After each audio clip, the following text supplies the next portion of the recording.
Greetings, the cows, Gus T Renegade and Justice, in for another program, hopefully to share constructive information on what racism is and how it works. Thank you all for supporting the broadcast. I hope it has been constructive. If you have not got constructive information that you can use tuning into this broadcast, please, please, please invest your time and energy in something else. We do not want to waste time in attempting to replace racism with justice as soon as possible. Today's program found out about our guest from Dr. Eddie Moore Jr., founder of the White Privilege Conference. He was on this program in May of '09, and he said he talked to some of the white people that have participated in the White Privilege Conference that he knows, and he told them about this program, the cows. And he said, our guest for today's program, he said he wanted to come on the show, which I found very interesting. I had actually been following his blog, racismreview.org. I've been following that blog for some time. He and several other folks have constructive information there. I've even gotten some shows following their blog. You can actually just click his name. It'll take you right to that blog. You can check it out. Lots of posts, great information. I've been following the blog for some time. He has written, to my knowledge, at least 50 books dealing with racism, white supremacy mostly. The information we're going to talk about today, I think, is very constructive. I highly recommend main book we're going to talk about today, Two-Faced Racism, Whites in the Backstage and Frontstage. He co-authored that book. Excellent, chock full of helpful information, I think. Ready to hop right in. Our guest for today's program, University of Texas A&M. He's a professor there, Dr. Joe Feagin. Are you with us, Dr. Feagin? Yes, Gus. Thanks for inviting me. Thank you for being with us. Pleasure to have you on the program. For our listeners who might not have checked out the blog or read any of your material, could you share a little information so they can get a better idea of who you are? Yes, I'm a sociologist who's been working on racial and ethnic issues now for more than 40 years. I grew up in Texas and went to school at Baylor University and then graduate school at Harvard. I've taught at the University of California at Riverside, at UT Austin, University of Texas at Austin, University of Florida, and now Texas A&M University. I do research mainly on racism and sexism issues, racial and ethnic issues. I probably have had 70 PhD students over the years who also work on these issues. As I said, right now I'm teaching at Texas A&M University. Wow. Ready to hop right in then. For folks who are not familiar with you, you are a white man, is that correct? That's correct. Okay. This program, The Cows, the context of white supremacy, I have unfortunately concluded that we are in a global system of racism, white supremacy, and the definition that I use for both terms, racism and white supremacy, is as follows. A global system of people who classify themselves as white and are dedicated to abusing and or subjugating everyone in the known universe whom they classify as not white. Do you believe that such a system exists, and do you think that definition is accurate? Yeah, that's pretty close to the way I would define it, too. It's a system of racial oppression that has developed over the last 4 centuries of European colonization and imperialism across the planet. It's really deeply rooted in the theft of lands from indigenous peoples and the enslavement of Africans in several countries over those 4 centuries, followed by the subsequent patterns of racial oppression that followed on the heel of slavery. So yes, I agree with you. It's a global system, and it involves whites thinking out of a white racial frame that they're the dominant racial group, and that folks of color are subordinate, inferior. There are a few white exceptions, and there are variations in the white racial framing. There have been whites who fought against it with people of color fighting against the system, but basically it's still all too real and in place across the globe. Okie dokie. Before we hop into the book and other aspects of the discussion, one of your colleagues, non-white female, an admitted victim of racism, white supremacy, Dr. Verna Keith, she is a recent addition to Texas A&M, unless I've been misinformed. She was on the program about a month ago, and I told her that I knew you. She, very familiar. You all are colleagues. You know each other. And I told her I wanted her to check out the program when you came to speak with us. So hopefully, if I can ask a small favor, if you should bump into her, could you please request that she check out this program? I'm going to do the same, but hopefully she hears it from both of us. She'll check it out. Yes, we were lucky to hire her away from Florida State this year. She's a great addition to our graduate and undergraduate program at Texas A&M. Right on. She shared a lot of helpful information with us last month. I was grateful to get her on the program and found out about her work from checking out your blog, racismreview.org. I guess first thing that I wanted to get to, I think this is extremely important in trying to work against racism, white supremacy.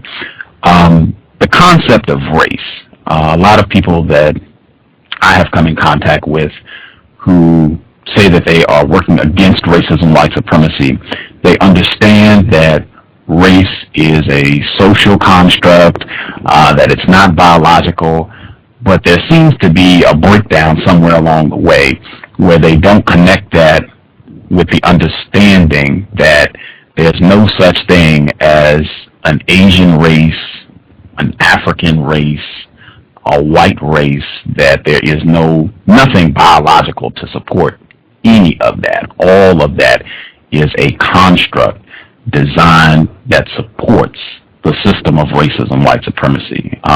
Do you think that's accurate? And if so, could you elaborate on that? Yes, I think from the beginning, the concept of race, by the way, the concept of race was invented by self-defined whites in the 1600s.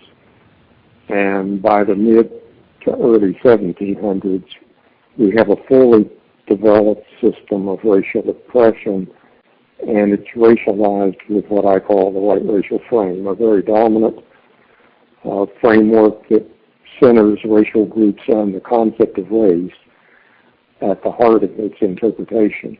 From the beginning, if you go back and look at the early European and European American writers in the 1700s, they used the concept of race in both a biological and a cultural sense. From the very beginning, images of white superiority have been biological and cultural, and images of black inferiority have been both biological and cultural. In recent years, more and more scholars, especially white scholars, social scientists, have preferred to talk about the social construction of race. And certainly the better scholars, probably there's a consensus now in social science that race is not a biological reality, it's only a social construction. But if you talk to ordinary whites, including most college-educated whites, they still tend to think in both cultural and biological terms. In spite of the fact that the science has pretty well refuted the notion that they're real biological races, I think there's still a folk theory of race, even among educated people, especially educated whites, that sees race as both a cultural superiority, inferiority thing, and a biological superiority, inferiority thing. And there seem to be cycles every now and then. There's a new burst of mainstream science that gets back into wanting to use the old biological race concepts.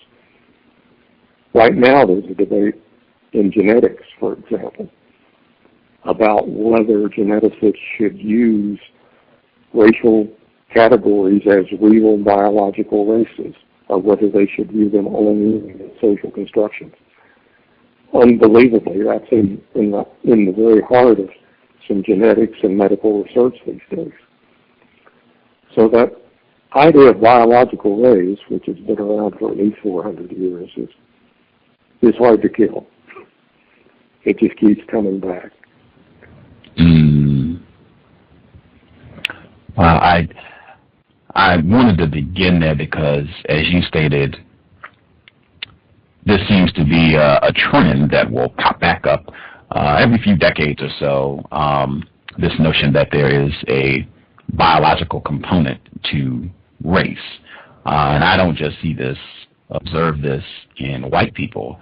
I observe this in non-white people as well, where they too believe that there is some biological difference between white people and non-white people that is significant enough that there are distinctions, and even between different non-white people, that there are biological distinctions between so-called African people and Asian people, and I guess, on down the line.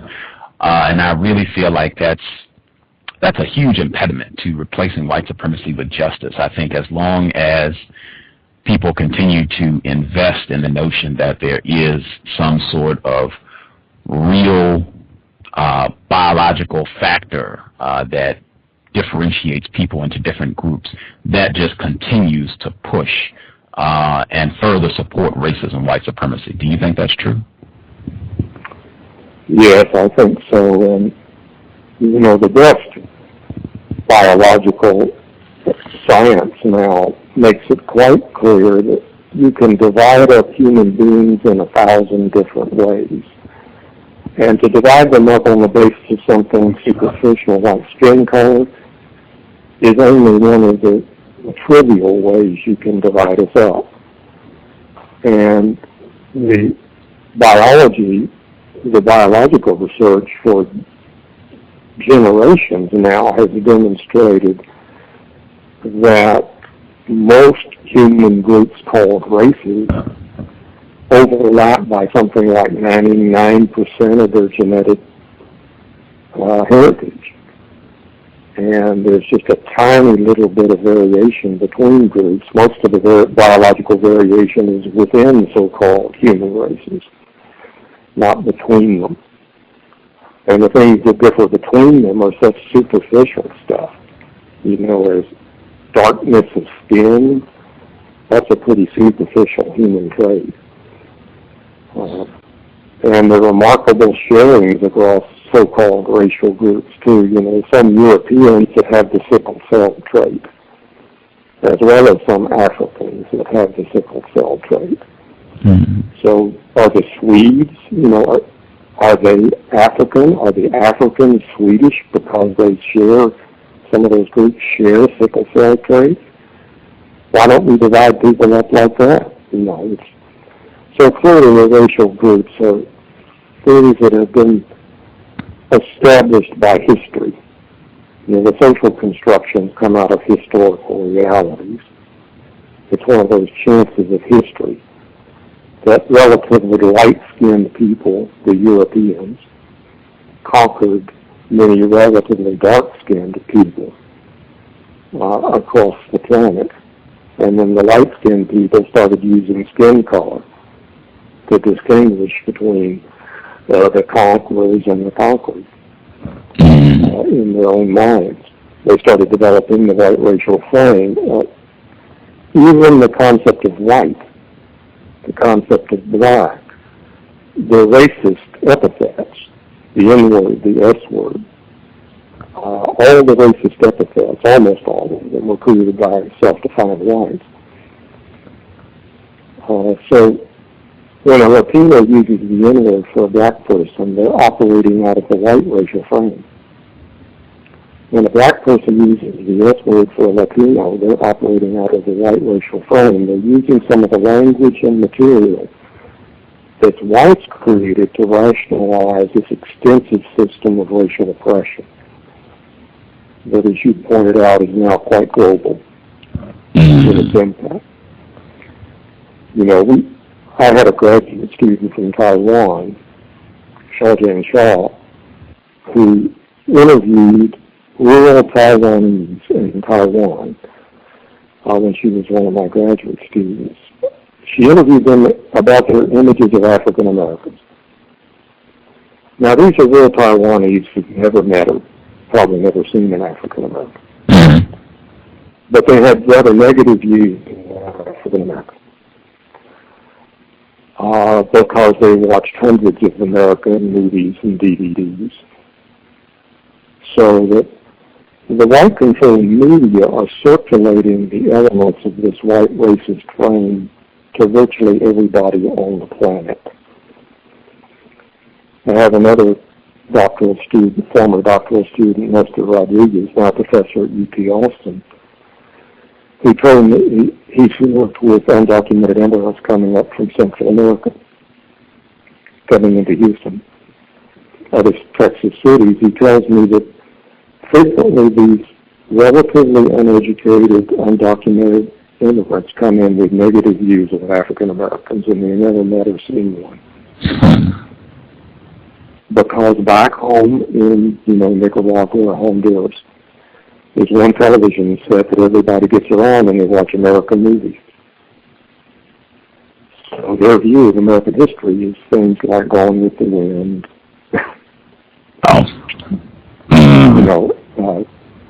So even undocumented immigrants, real Taiwanese, are operating out of that white racial frame when they're thinking about many issues having to do with racial matters.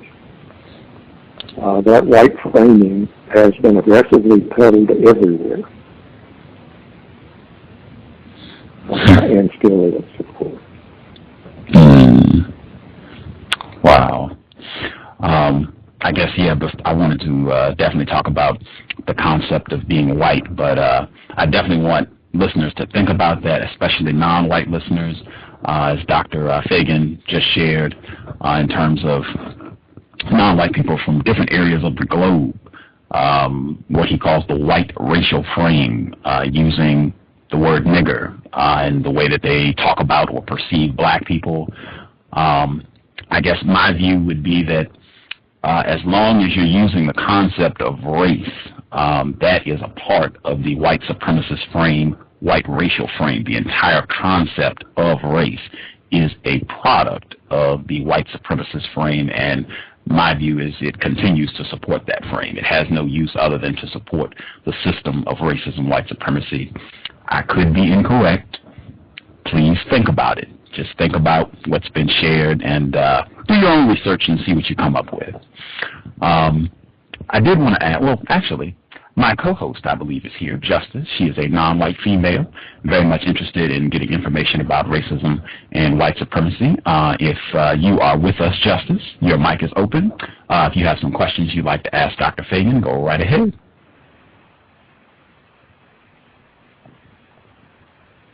Oh, whoops. Do you think white people keep information from non-white people?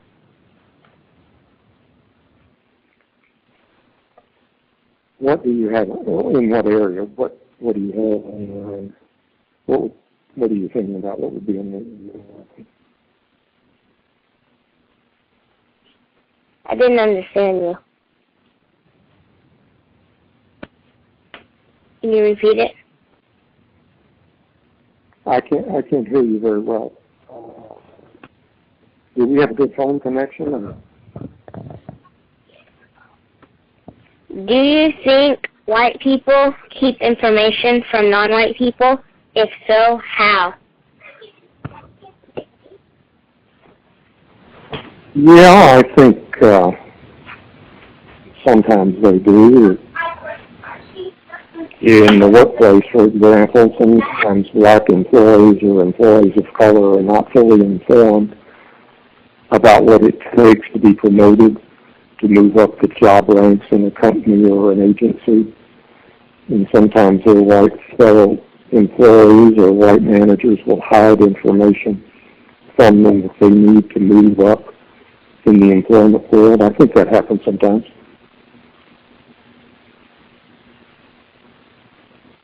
That's all for now. Thank you, Justice. I guess I wanted to get back to the concept of white, because I don't want anybody to be confused. Obviously, I believe there's a system of racism, white supremacy, just the concept of race, particularly as a biological factor. I don't believe that that's true. In terms of what the individuals who say that they are white, in terms of what that means, as I said, I don't believe that there's such a thing as a biological group of white people. I have concluded that under the system of racism, white supremacy, the people who say that they're white, they mean they are a part of the group of individuals who have mostly, generally, lighter complexion skin and are a part of a global network to oppress everyone that they say is not white. That is what I have concluded it means to be white in a system of white supremacy. Can you share your view on what that means, what it means to be white? Well, it's, of course, a big can of worms. It's a big subject. I think the bottom line on what it means to be white, for example, in the United States, is to have an array of privileges, to have greater access to key resources, to have in general greater power than those who've been subordinated as non-white in our history. So being white means having privileges, having resources, or at least access to them, that are harder to come by if you're not white, sometimes impossible to come by if you're not white.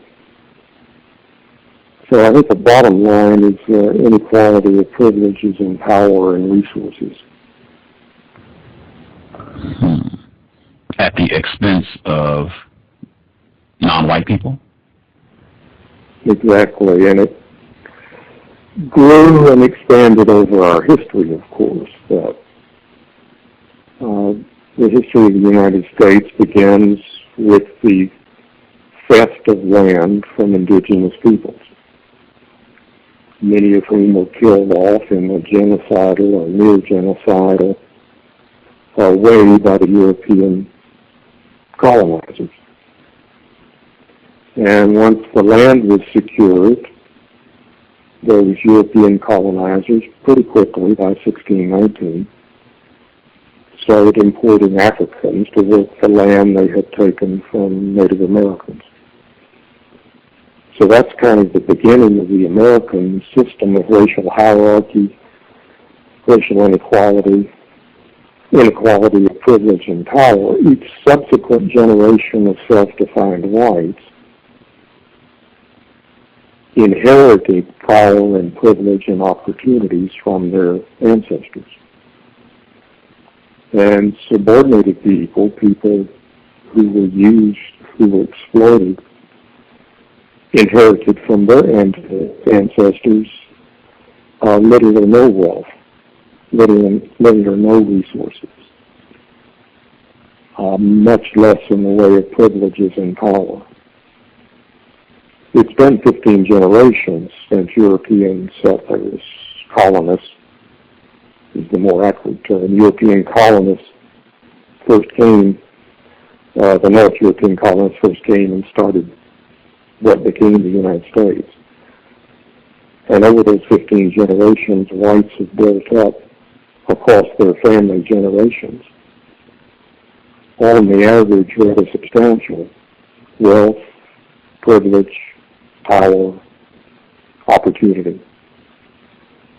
And those who are not white have been historically excluded, marginalized, subordinated, with some changes in our history, but the changes were often 2 steps forward and 1 step backward. As when slavery was ended, but then Jim Crow was created. And then Jim Crow was ended, and there was some progress forward for a while, and then we started slipping backwards again.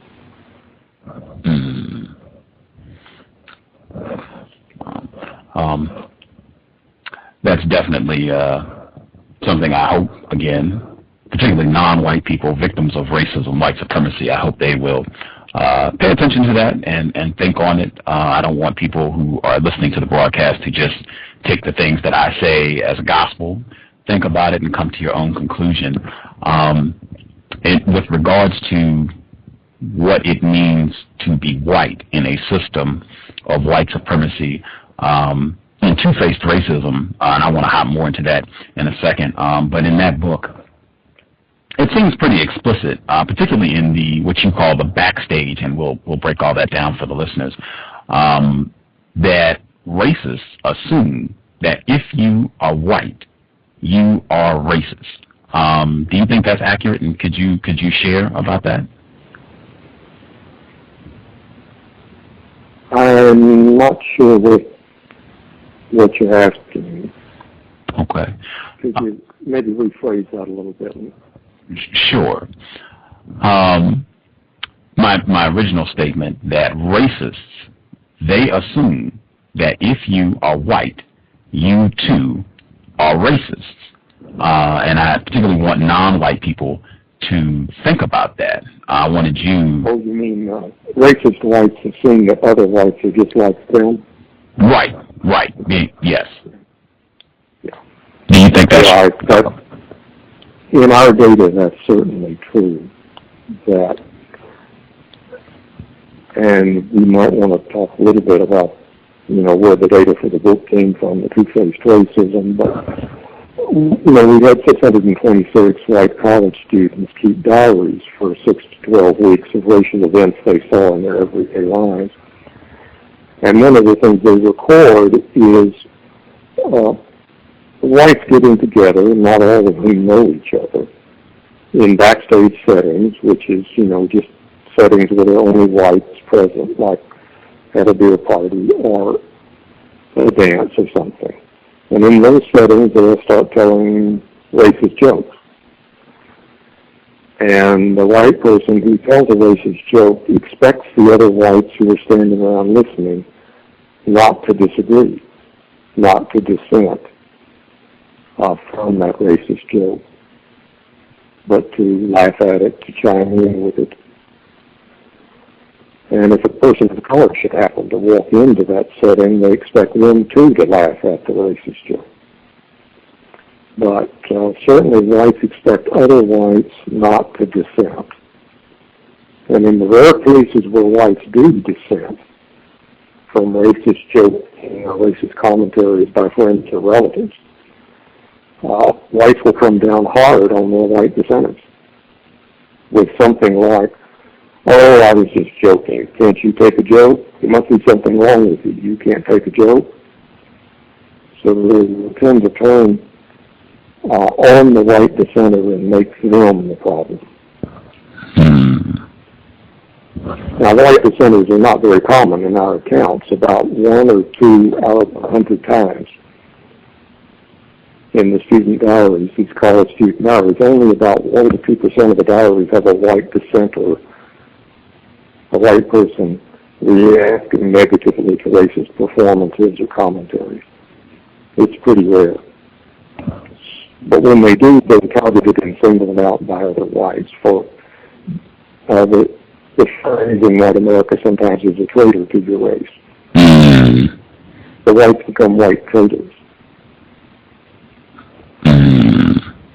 South Africa has the same concept. Wow. And the harsher word, of course, is the N-word lovers. There is that kind of targeting of the few white dissenters that you get in our research get called out, and that makes the point you're suggesting, that whites expect agreement, and they get very disturbed when the other whites disagree.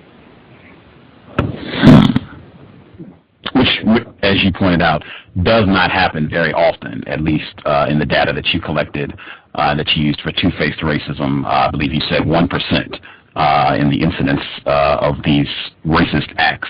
About 1% of the time, another white person challenged the person who was making these racist comments or doing something that looked to be a racist act. Again, very important for the non-white folks, victims of racism, white supremacy, who are listening in.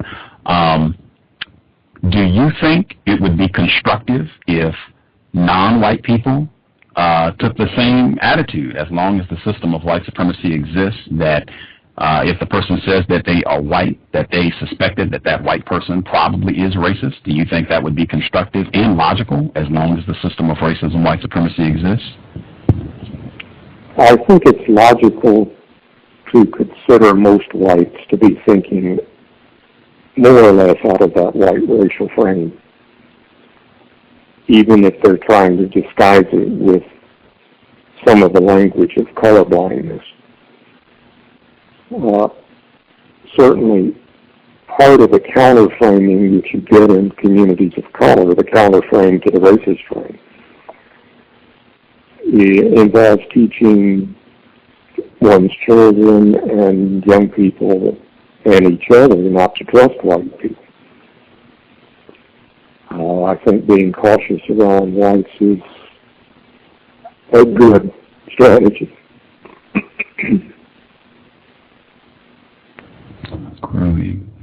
I do too. I would highly encourage non-white people to be suspicious. I'm a non-white person, black male. I don't feel that the non-white people that I grew up around, I don't think that they adequately explained why non-white people should be suspicious of white people. I don't think that was something that was taught to me, and I think a lot of non-white people just aren't very well informed about racism and things that they should do, things that they should say, or things that they should not do, things that they should not say to work against racism, white supremacy. So hopefully this program, we're working to correct that. Before I hop into the book, very important, wanted to ask, my definition of a racist is a white person who directly and or indirectly, consciously and or unconsciously mistruths a person because he or she is not white.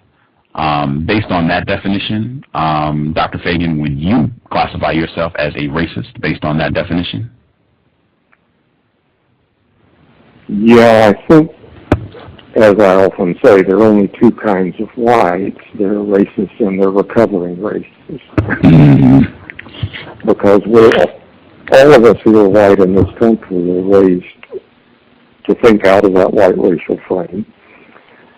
And even as a kid, you act out of it and hurt people. You know, a 5-year-old white kid can hurt adult people of color. And so you're raised in that world. Once you learn about it as a white person, about the costs and harshness and brutality of our history.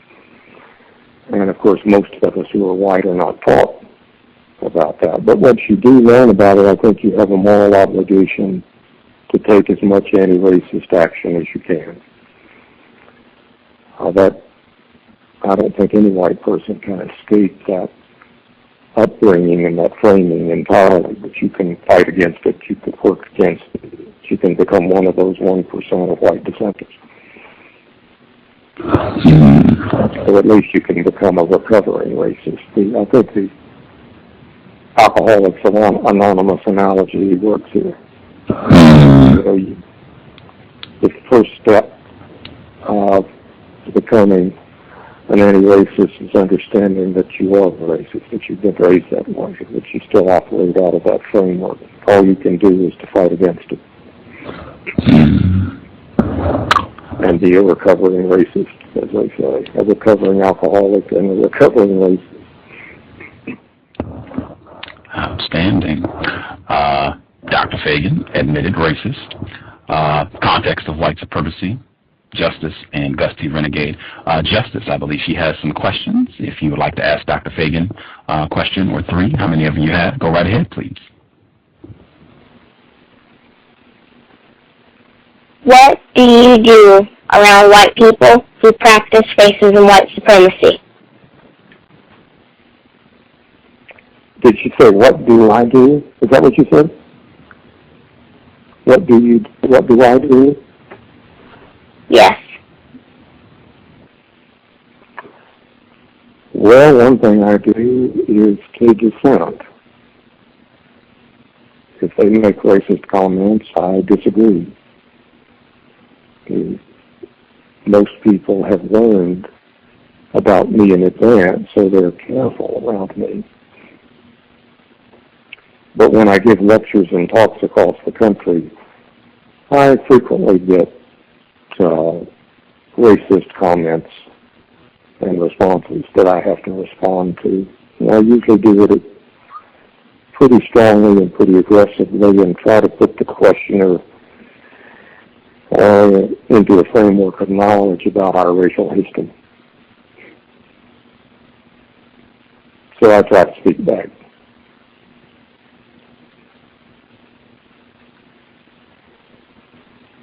How do you practice racism and white supremacy every day?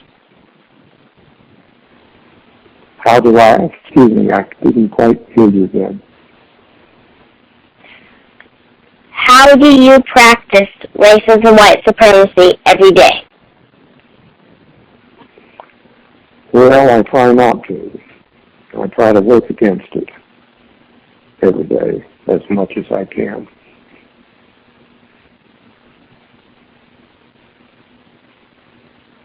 How does the system of racism and white supremacy harm non-white people directly and indirectly? Well, that's a very good question and a big one, of course. That there are lots of kinds of harm that come from the white racist system. One good example is Americans of color generally, particularly black Americans and Latinos, have poorer schools. They have poorer equipment, often less well-trained teachers, so the lack of educational opportunity. Another effect of centuries of racism is inequality in wealth and in job opportunities. Discrimination in housing in terms of mortgage lenders charging you too much for housing, the subprime loan mess is a good example of the way that contemporary racism works in housing. There's psychological damage that racism does.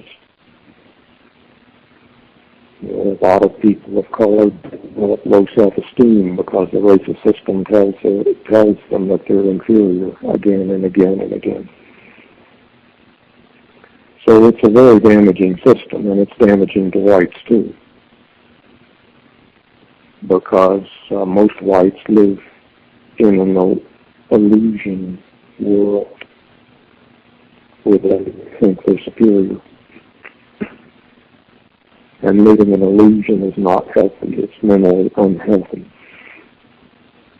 So there are lots of costs for people of color, especially, from the racist system.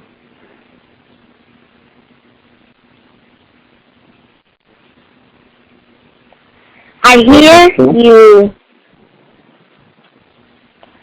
hear you try not to, but can you give me a few examples of how you practice racism and white supremacy when you do?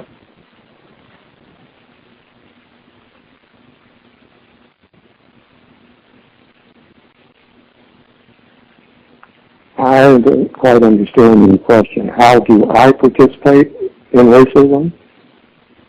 Yes.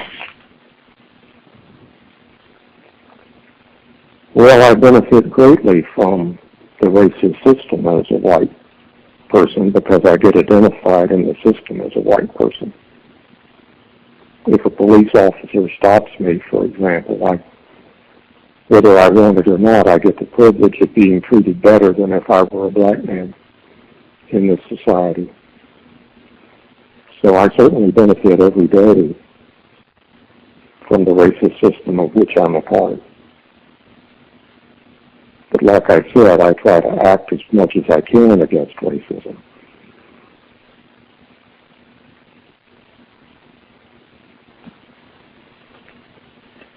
That'll be all for now. Justice and Gus T Renegade, our guest, Texas A&M's Dr. Joe R. Feagin. I did want to catch, because I believe Justice, her original question was, she heard that you said you tried to work against racism, white supremacy, but if you could point out any examples of ways that you still managed to practice racism consciously or unconsciously. Do you have any examples of ways that you continue to actually practice racism?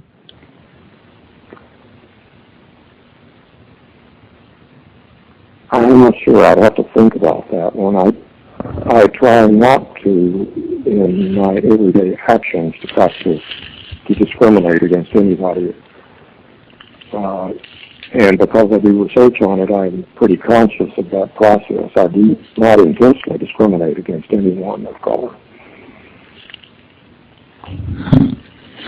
Okay. You said you would have to think about if you had perhaps done it consciously or unconsciously. You'd have to think about it. Well, certainly all of us who are white benefit from the privileges and inequalities in the society, like the police example that I gave. You know, it's hard to escape not being treated better by a police officer who stops you.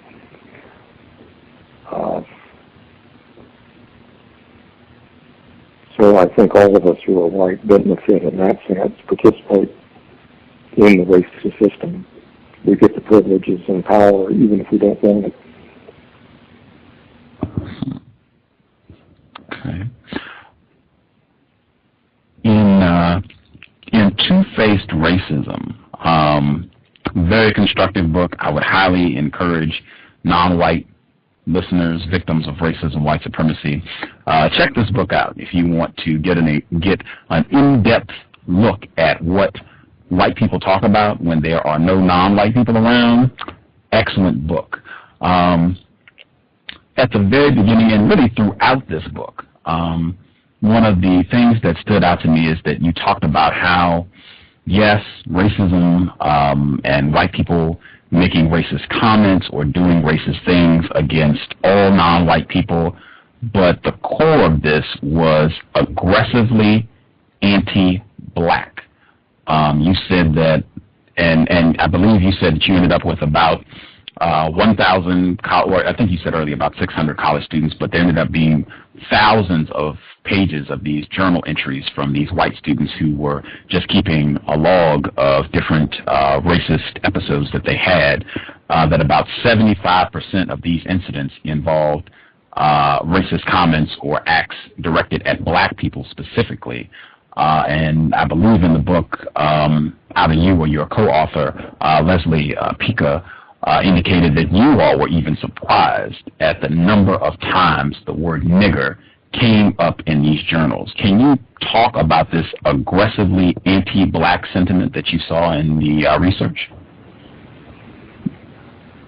Yes, it's a good example of why white-on-black oppression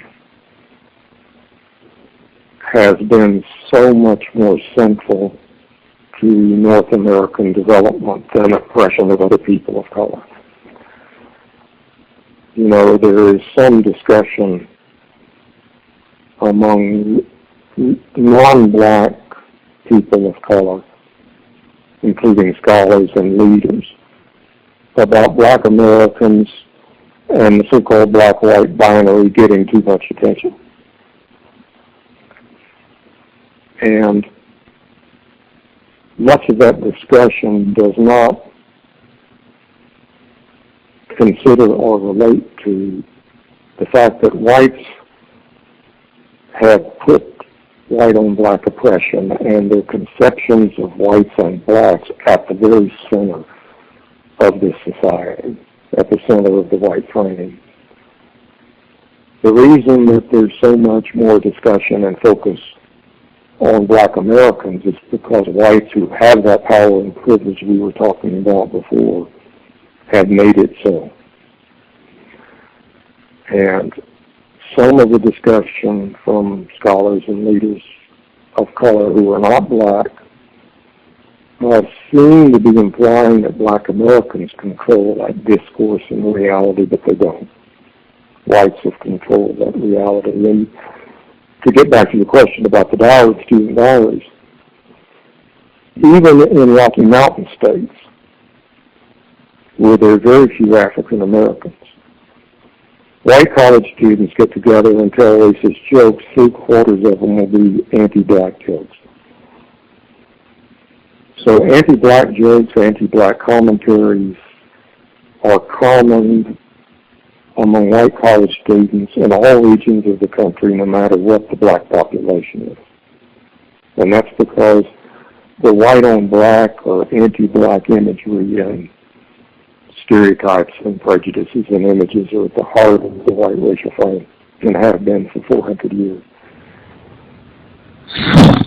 Images of other people of color are also in there. They're negative. The white frame includes negative images of other people of color. But they don't seem to be quite as central to white thinking as anti-black images, stereotypes, prejudices. Do you have a theory as to why that is? I think the reason is historical. That the first group of color that, the first non-European group, the European colonists encountered were Native Americans. And their strategy for dealing with Native Americans was to drive them westward, to kill them off, to take their land. So after the early period, Native Americans are not centrally within white-run, white-dominated society.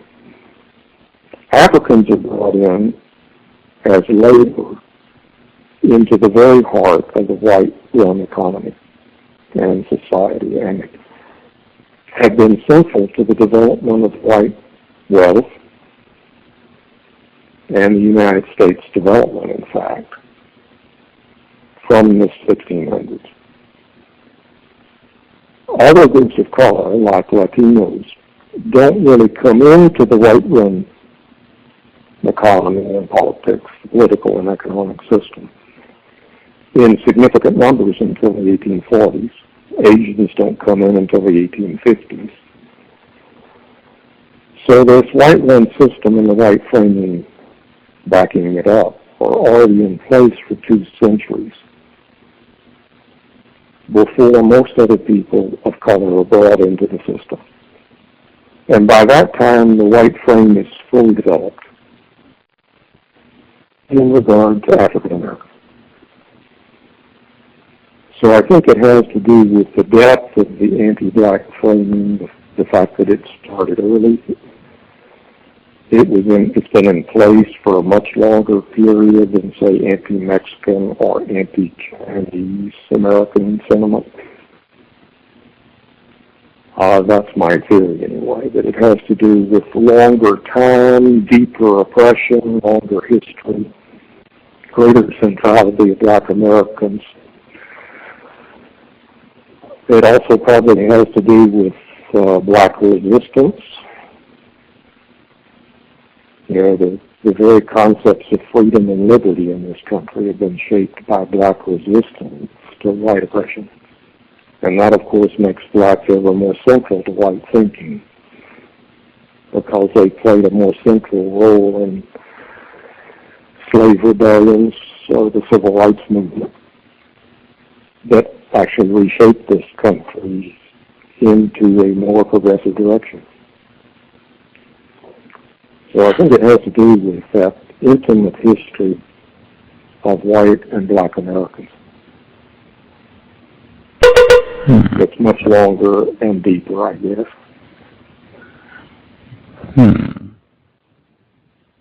Wow. Again, our guest for today's program, Dr. Joe Feagin, University of Texas A&M, his blog, racismreview.com, racismreview.com. I wanted to hop in, and again, two-faced racism. Purposely structured the program this way.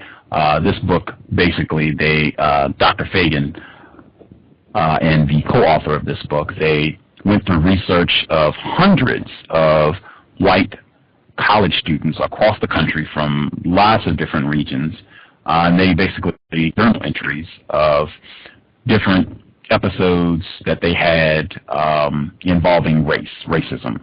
And they just recorded what happened, if they responded or not, and turned all this in. And so they ended up having thousands of pages of these journal entries.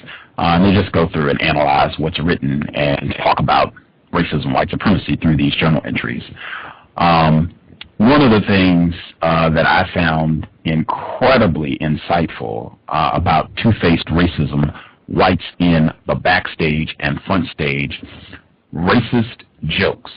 I have been talking about racist jokes for a while and talking about the importance of deconstructing those jokes, what exactly is said, what they're conveying, how the non-white people are represented, if they're metaphors in the jokes, of really trying to investigate every aspect of those jokes. And I feel like this book, you all just did an incredible job of that, and I assume you had a lot of that material to deal with. Can you talk about, I guess, the importance, what role racist jokes serve in the white supremacist frame, what you call the white frame? Can you talk about the role that racist jokes play in that? I think you nailed it. That's a very critical question today, because so much white racist commentary in the front stage in the public sphere is put in humorous terms. So when somebody like some radio talk show host, Don Imus, made that famous racist comment about those wonderful female basketball players at Rutgers University. He tried to put it in a joking format. And when you go into these backstage settings, as you just suggested, our diaries are full of young college-educated whites going to play cards with his friends or have a beer with friends or relatives. And often central to the discussion, and you can call it performances, of the whites in those settings is telling jokes. You know, one of the first ones we talk about is 6 white men who play cards and get together most weekends, and a student who's describing a recent incident said, you know, first my friends started telling anti-Semitic jokes. And then they started using the term Oriental and telling, quote, Oriental racist jokes, making up a song from the song Yellow, new lyrics for the song Yellow, mocking the flash burnings of people of Hiroshima and Nagasaki, the bombing.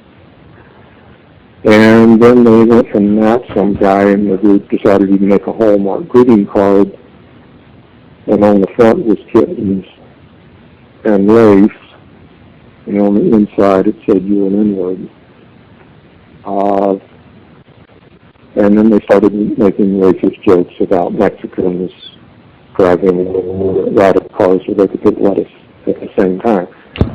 So the evening seemed to be bookend with these joking, and you probably need to put the word joking in quote marks, joking racist commentaries. It's very commonplace, not only in the backstage settings, but, you know, it crashes out into the front stage, which are diverse settings where people besides whites are present.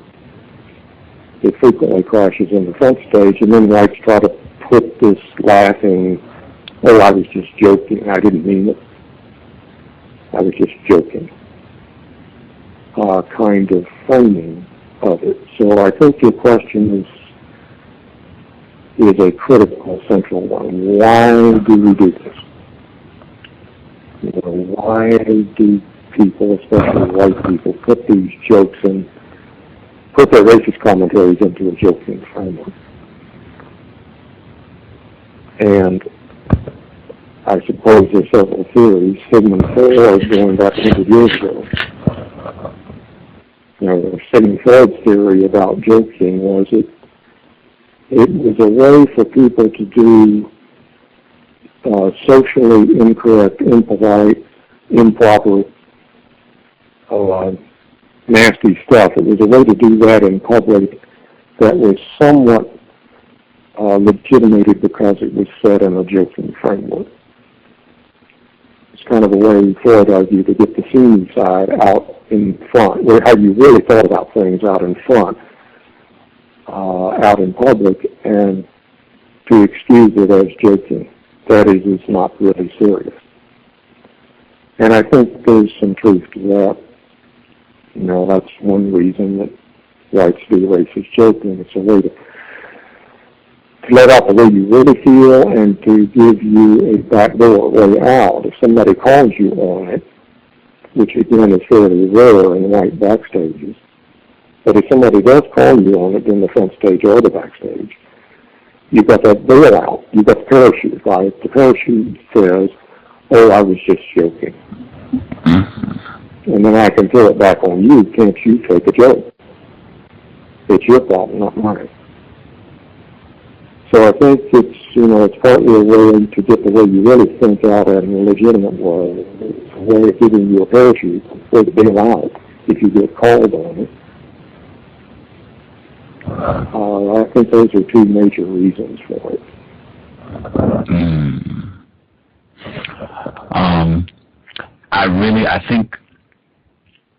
Well, number one, I think as you use the term backstage, for listeners, a setting that non-white people are not present, so a setting where it's generally all white people, that non-white people are not privy to what is said in these settings. So I think a lot of non-white people, I myself was ignorant about the prevalence of these racist jokes until I started studying racism, white supremacy, more in depth. And when I did, I found the same thing that you found in these journal entries, just the rampant amount of racist jokes. It even spills out into the front stage quite often.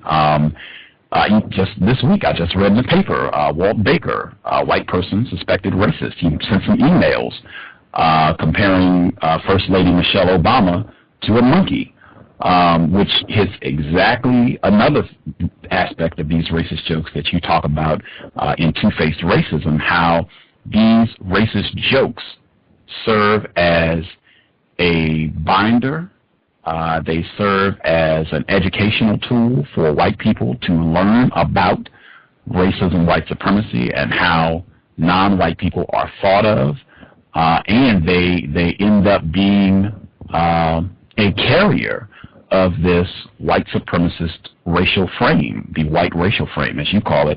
They end up carrying centuries-old stereotypes. The case that I just used with Walt Baker of comparing black people to monkeys. Can you kind of elaborate on that aspect of these racist jokes?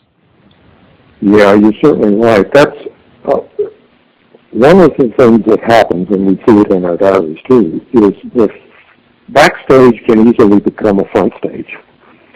they're these transitional. There's a lot of slippage. We talk about it in the book as slippage.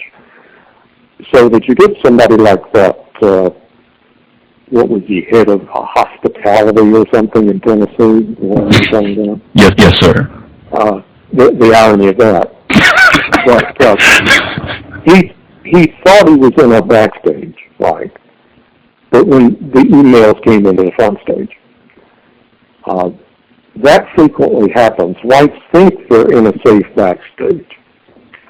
And the reason they do a lot of blatantly racist stuff these days backstage is they feel it's safe. There will be very few whites who will dissent. And they can get away with it, and they say how they really feel. So they feel it's a safe backstage. But they forget that backstage can quickly become a front stage setting, and then you have to do something about it, because in this modern era, most whites see themselves as good people, and they know good people don't do racist stuff in public. So if it gets into the public, they start all of this apology. I didn't really mean it. I was just joking. All of these excuses try to cover up, I think, in most cases, the real view of the world.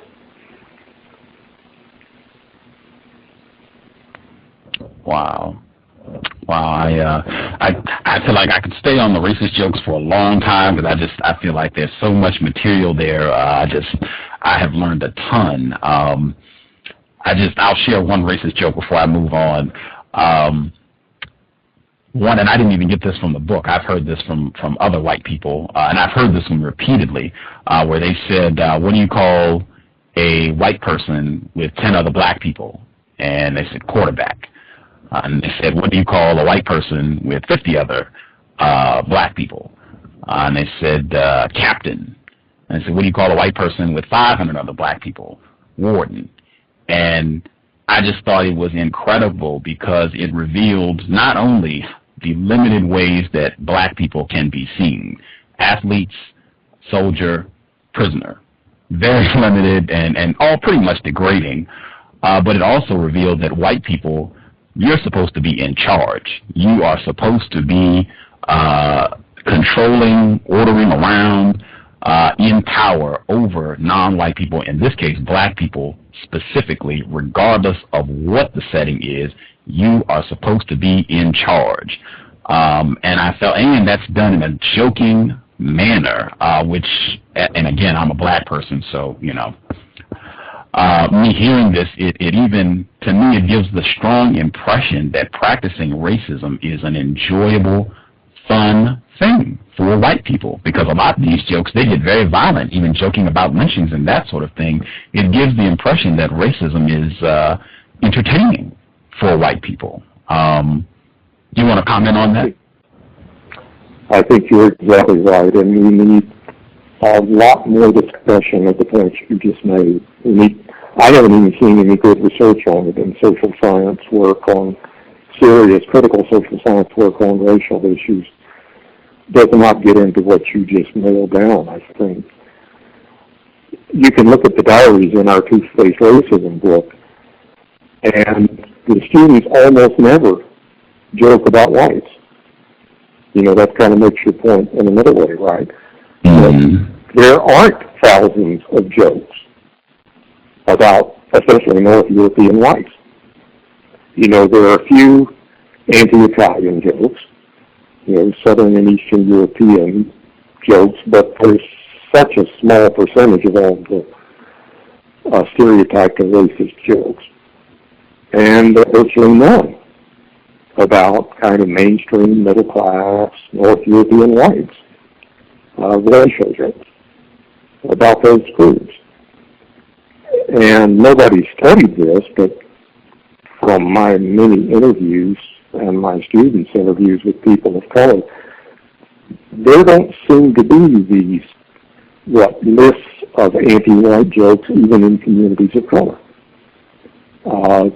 There are scattered ones, but there are literally thousands of anti-black jokes. And if you go on the web, there are at least 20 websites devoted to blocking black speech alone.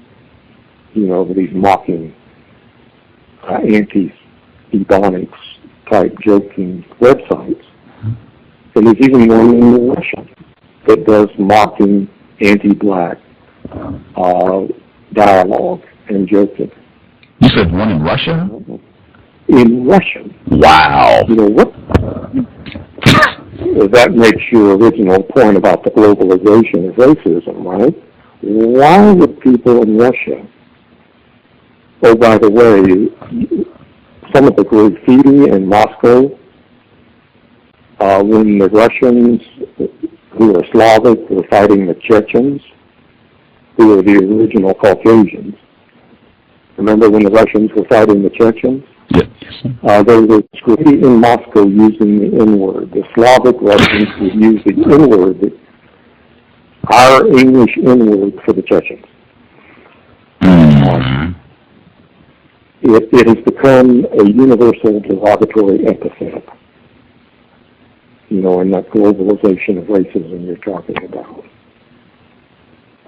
But you're right, probably the extent of anti-black joking is so much greater than any other group that I can think of, that it again comes back to supporting my original point that whites seem obsessed with black Americans.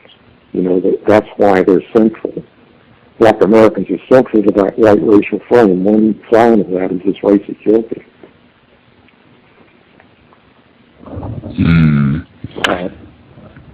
I think you're right. It's a major contemporary reality that doesn't get nearly enough attention in the media or in social science research.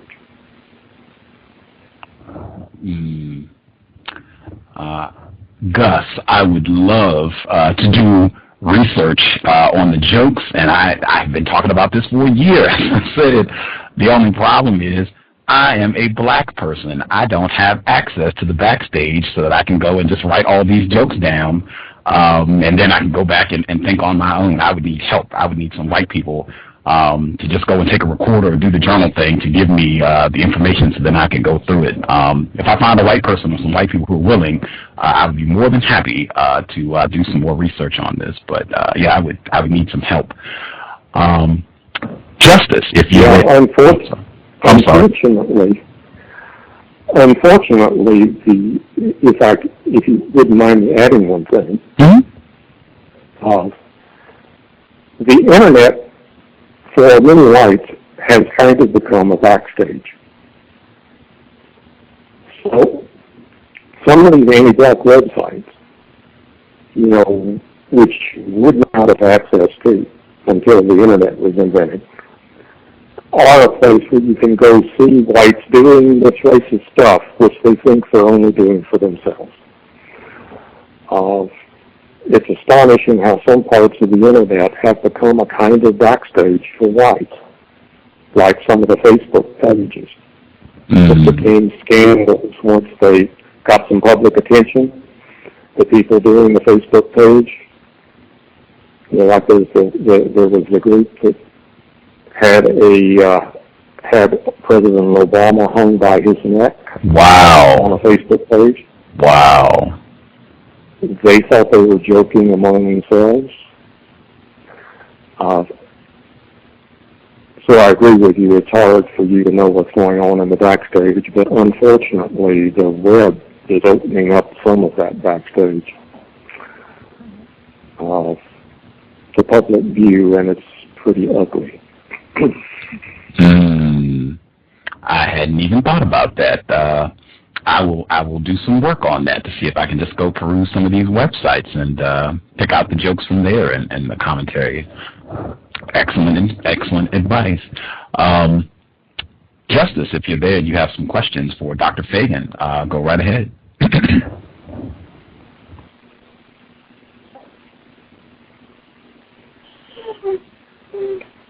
How do you function around non-white people everywhere you go?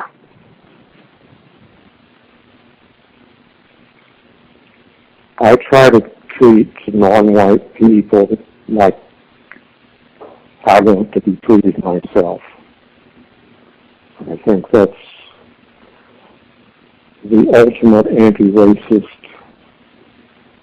thing we need to do, is begin to treat everyone as we would want ourselves to be treated. And I try to do that as best I can in my everyday life, and I try to teach that as an anti-racist principle. I think all the mainstream religions have an idea of something like love thy neighbor as thyself, treat others as you would have yourself be treated. And that's the way I try to operate in my personal life.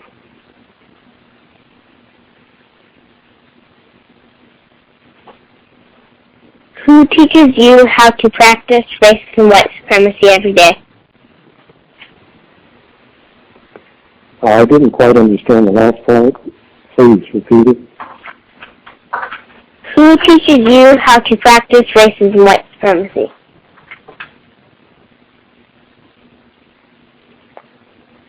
Well, I think the teaching of the practices of white supremacy and racist practice are taught in many places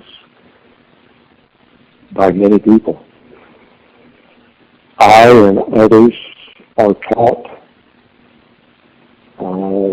racist ideas, the white race, what I call the white racial frame, and racist practices in many segments of the society. And we're taught by the white-controlled media. We're often taught by our parents and relatives. We're taught by our peers on the playground. That's where we all get racist ideas and pressure to act in discriminatory ways, I think, is from friends, relatives, peers, the media, lots of different places.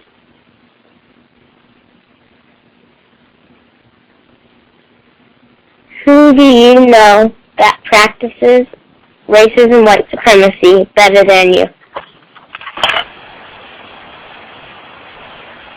I didn't catch the last few words. Rather than you? Who do you know that practices racism and white supremacy better than you? I still am not understanding. Better than you or rather than you? Better than you. Oh, well, there are lots of white folks who practice discrimination on a very large scale in this country and across the globe. There are lots of white employers who discriminate against black employees and other employees of color. There are lots of mortgage bankers and their assistants who practice discrimination in housing against people of color. There are professors in universities who discriminate against students of color. So there are lots of whites who practice discrimination on a large scale.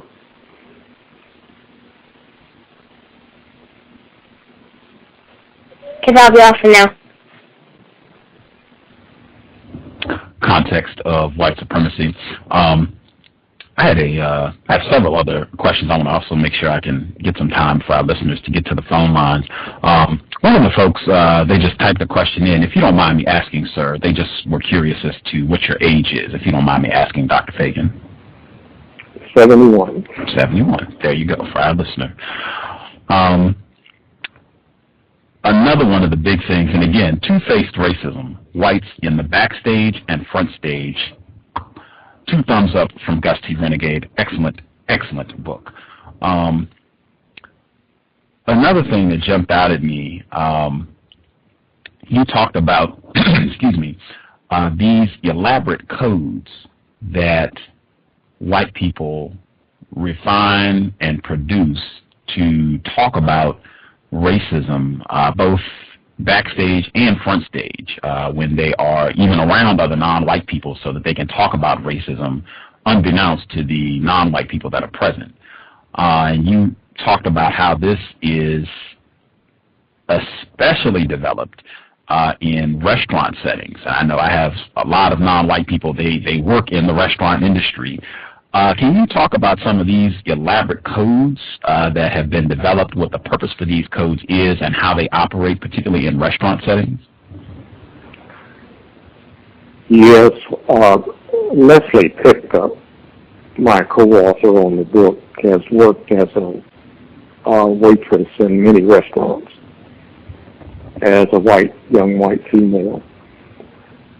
And she's watched many of her colleagues use this kind of code language that seems to be part of the colorblind era that we're in, where most whites want to be seen in positive terms and as virtuous, unlike probably their parents and grandparents, many of them who are openly racist.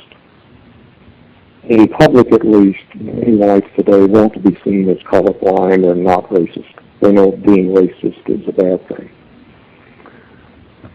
So they go into these code languages, and restaurant workers, waiters, waitresses, hosts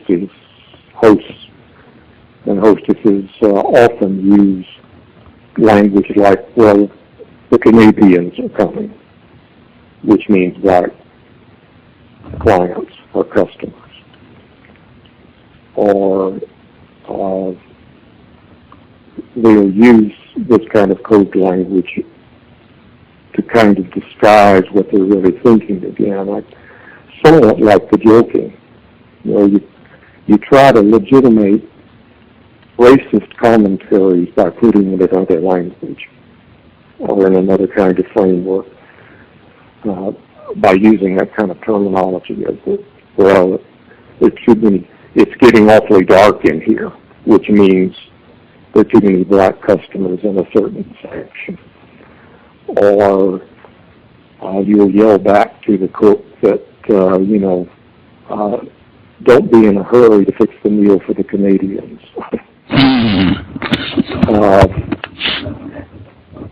And if somebody overhears,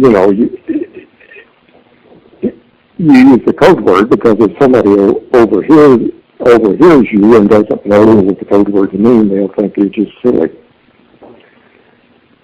When in fact it's a kind of racist communication in that kind of a setting. I think it's another indicator of this kind of colorblind era where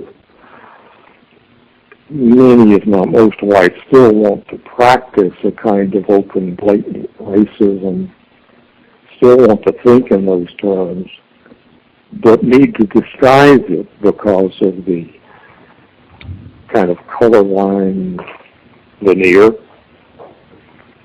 that's put on the society right now. And also because they now know they will get more resistance from black folks and other people of color. You see in some of the diaries when a white kid is caught using the N-word because there's a black person nearby. And they get very defensive, almost feeling like they're going to be retaliated against. So that's one reason for the code words, is because I know more people will speak up these days than maybe 30, 40, 50 years ago. And I think it's probably somewhat like the joking. It's a kind of cover-up of real feelings and real meanings.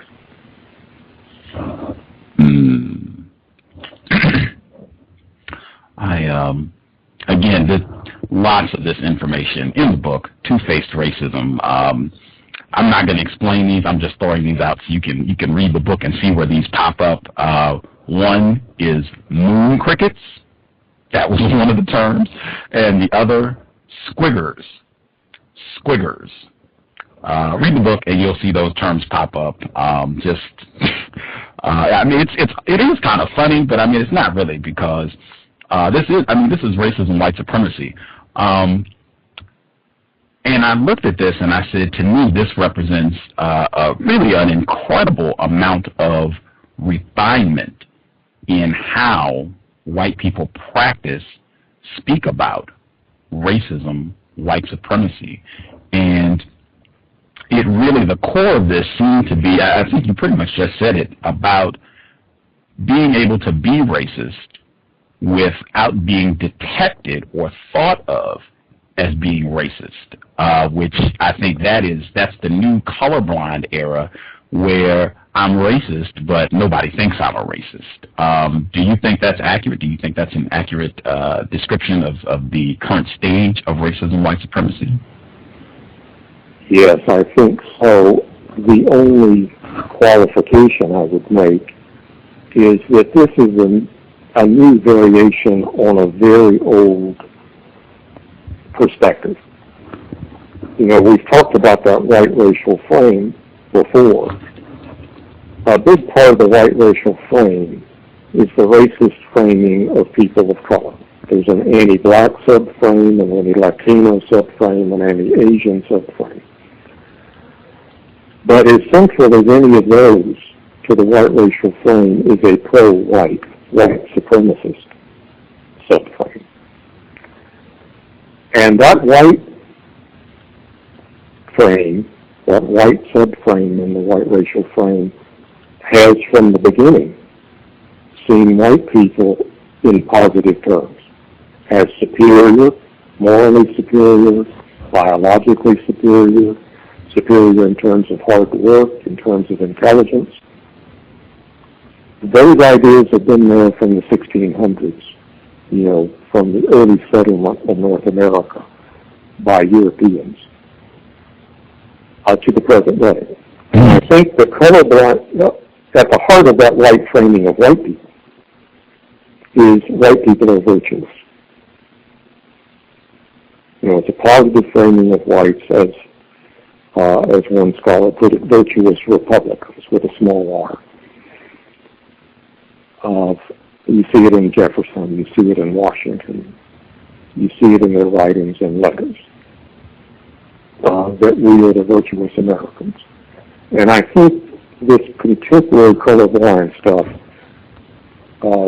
when whites say I'm not racist, or I'm not a racist, I don't see color, you know, that kind of thing,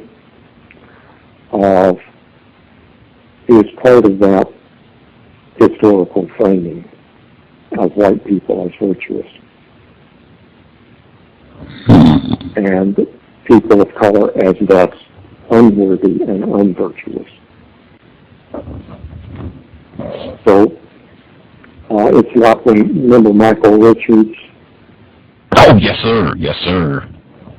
When he was doing a comedy routine and then guy lashed out at someone folks who came into his audience.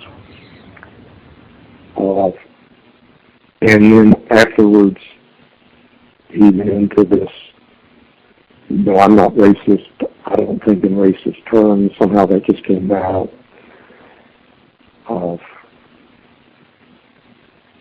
You know, that we're back to this virtuous imagery, which is at the heart of the white frame. And I think that's part of what you're talking about, that colorblind stuff. It's been there from the beginning, in a way. And in fact, it's at the heart of the notion of white supremacy, right? It's supremacy in virtuousness. Wow. So if you accuse us, you know, of X, then we come back, no, we're virtuous. And so part of what's going on in, you know, when Trent Lott made his famous comment about if even we'd elected Strom Thurmond as president, we wouldn't have had the problems, kind of saying Jim Crow was a good thing. And then when he was called on it, cost him his job in the Senate, what was his response? Well, that was the slip of tongue. It wasn't from Mark.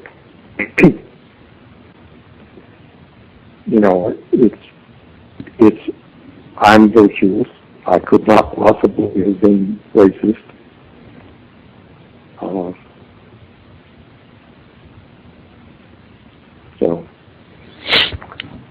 Yeah, I think that the white racial frame is about white superiority and virtue as much as it is about inferiorizing people of color. Wow. Before I went to my next question, I did want to ask, do you think it would be more accurate, the term used, the white racial frame, do you think it would be more accurate if that was termed the racist racial frame or the white supremacist racial frame? I'll actually go with the latter. Do you think it would be more accurate to reference that as the white supremacist racial frame? Well, I often use the white racist frame. Yeah, I think, sure, white supremacist frame works too. Oh, okay. The only problem with the word white supremacist is for many people, especially whites, but many Americans of all backgrounds, that gets them off the hook because they think of white supremacy as Klan members burning crosses on a hill.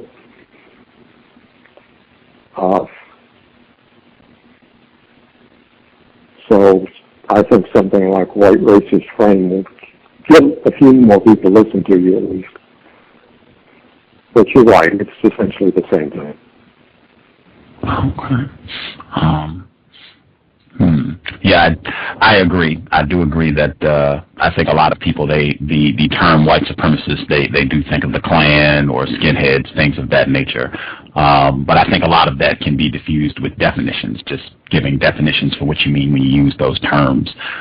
I want to make sure I leave about 10 minutes so we can get some calls in, but I thought this was very important. You talk about this in several sections of the book, but this actually pops up very early in the preface even.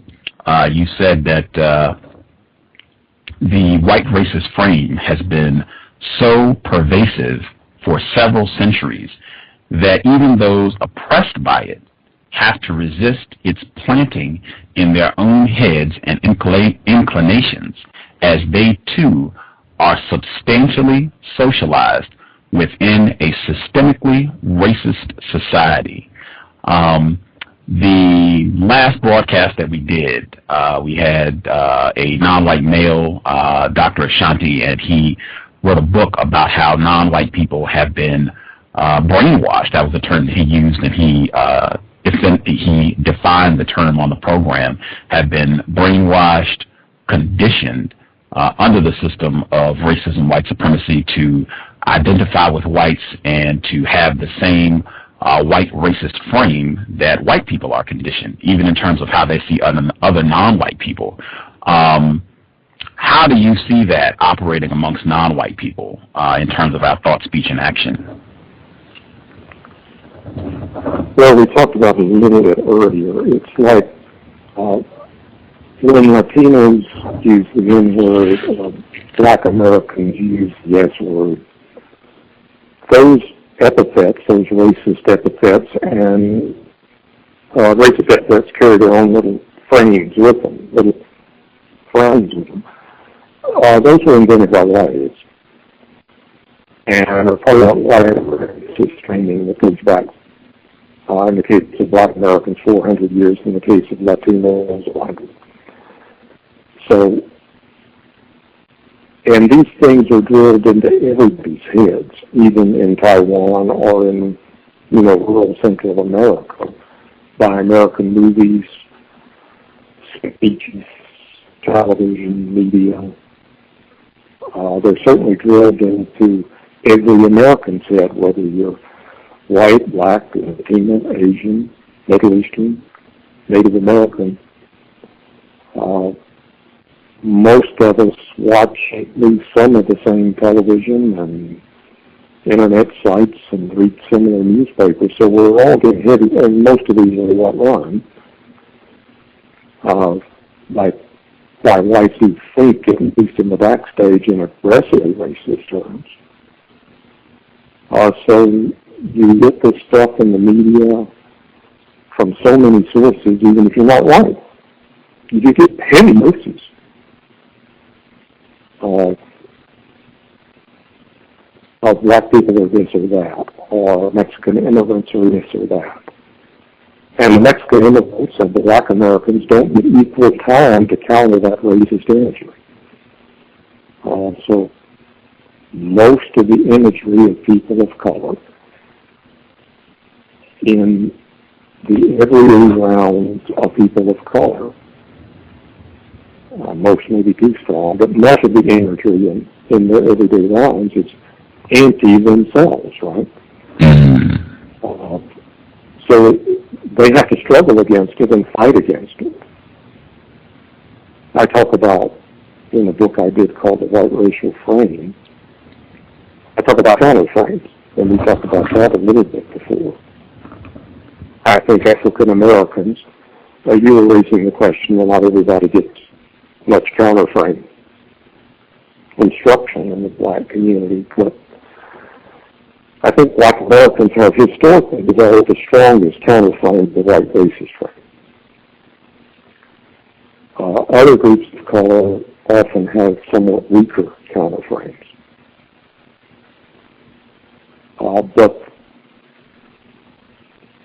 certainly my own inspiration, my own work, has come from the black counterframe tradition, from David Walker, Frederick Douglass, W.E.B. Du Bois, Oliver Cromwell Cox, Malcolm X, Dr. King, as well as the hundreds of everyday folks that I've interviewed in my many studies of black and white Americans. The counter-framing tradition is the one that develops critical analysis of white supremacy and white racism and discrimination, and has actually pushed this country several times in a progressive direction, away from slavery and away from Jim Crow. It was that black counterframe that led all those black soldiers to fight in the Civil War and help the Union, help Mr. Lincoln actually win that war. The black counterframe is certainly the heart and soul of the civil rights movement. It liberated not only black Americans, especially in the South, from Jim Crow, but it liberated white Americans from what was basically a totalitarian system. So this country is much freer thanks to the black counterframe being expressed, I think, in some anti-racist movements historically. Now, I know there are many black families where it's taught aggressively, but there are also many where it is taught, and counterframing is taught well, at least judging from my interviews. And probably the goal is to spread it. Wow, that is definitely my goal, to spread the effort to counter racism, white supremacy as far as possible, and to make it as efficient as possible. I want to take some time out to make sure I get at least a couple folks in to ask Dr. Feagin some questions. I know there was a younger listener who had a question. Younger listener, if you're there, you have a question for Dr. Feagin, go right ahead.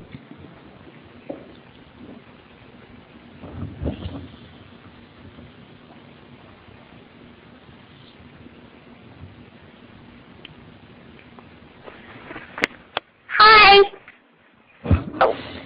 Hi. Why do you practice white supremacy?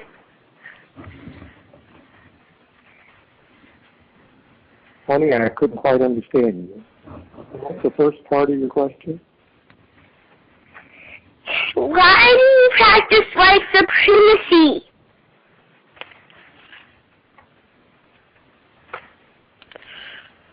I try very hard not to practice white supremacy. Huh? What'd you say? I try very hard not to practice white supremacy. You talk very hard to not practice white supremacy? Yes, I try very hard not to practice white supremacy or to collude in the racist system. Come on.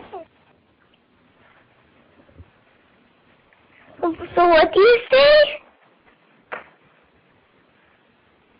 I can't really hear you.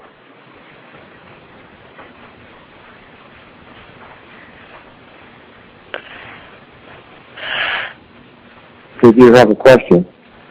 Huh? I said, why do you practice white supremacy, though? I didn't hear your question at that time. Well, if I understand your question, I try not to practice white supremacy, and I try not to collude in the system of white racism. Are you a white person, though? I didn't understand you.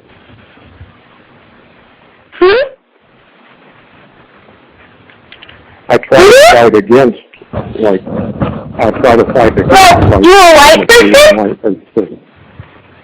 Yes, ma'am. Huh? You are? Yes. Yes. Then That's the way why are you saying you're fine, but are you racist? Yes, I'm trying to fight against the racism in which I was raised. Are you a racist? Yes, I still think out of the white racial frame, like you're a racist? people in the United States. I still think out of a racist frame. Yes, then are you but do you practice white supremacy though? I'm a recovering racist. I'm trying to fight the racism in which I was raised. Are you trying to practice justice? Yes, I work very hard to try to practice social justice. Are you telling me the truth? Yes. Huh? Yes. Huh? Yes? Yes, I try very hard to practice social justice. Oh.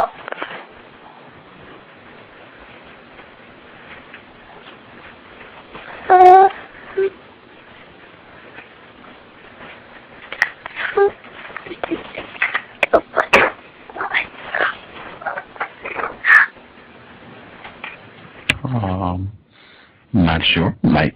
If he has another question, I guess he can put his hand up or what have you. I know someone called in.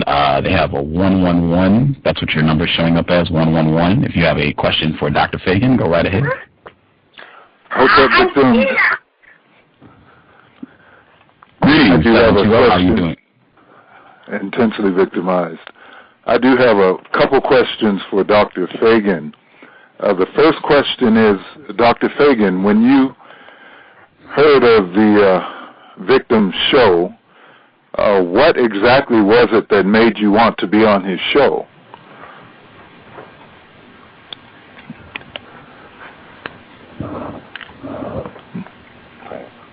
Well, I like to cooperate with journalists and people on the media to talk about my own research on race and racism. I also think many of the findings that we have in our research contradicts popular images of the country. Much of our research contradicts especially white understandings of what's going on in the country. So I like to get out what I consider the truth about how race and racism actually operates in the country. I don't get many requests from the media to talk about it, so I tend to take every opportunity I can to talk about this research on racism. Okay, and did you have more to add?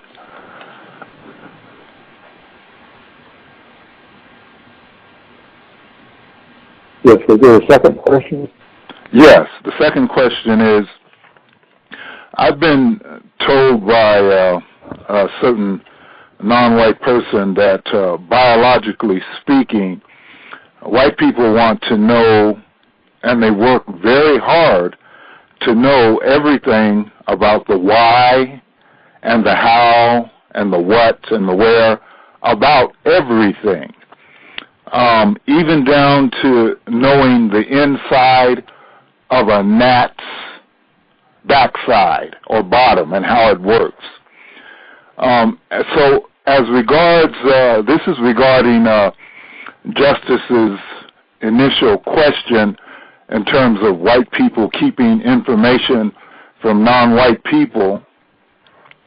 Can you tell me what information you know of concerning the desecration of the tombs in Egypt and the extensive studies that are done on the people's remains that are gathered from those tombs? And then the second part of the question is, do you have any information about albinism and the early beginnings of it, since there is research that indicates that at one time the entire planet was inhabited by black people?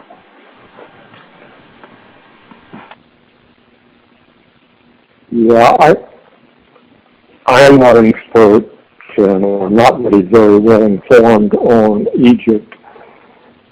I do know that a lot of pharaohs were obviously African, Southern African, Black African, but I don't know much about the issue of their remains that you're talking about. What little about archaeology of Africa, I think is a general consensus among scholars that I've read, that ultimately we're all Africans.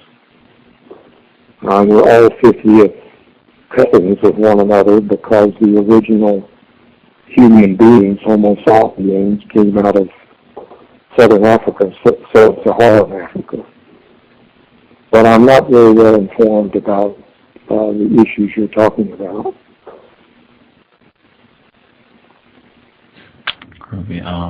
See, we got about 6 minutes left with Dr. Feagin.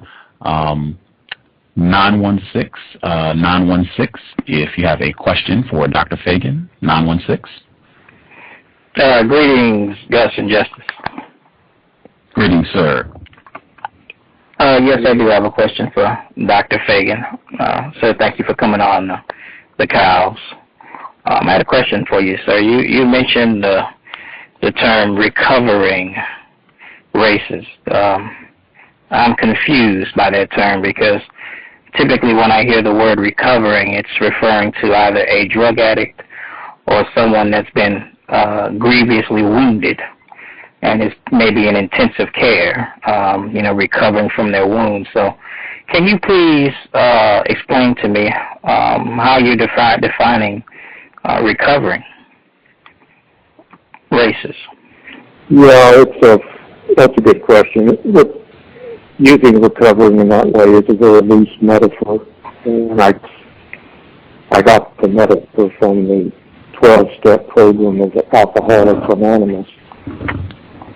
Now, the first step in an anti-racist direction, especially for whites, is a recognition that you have a lot of racist notions in your head. You've been socialized in the white racial framing.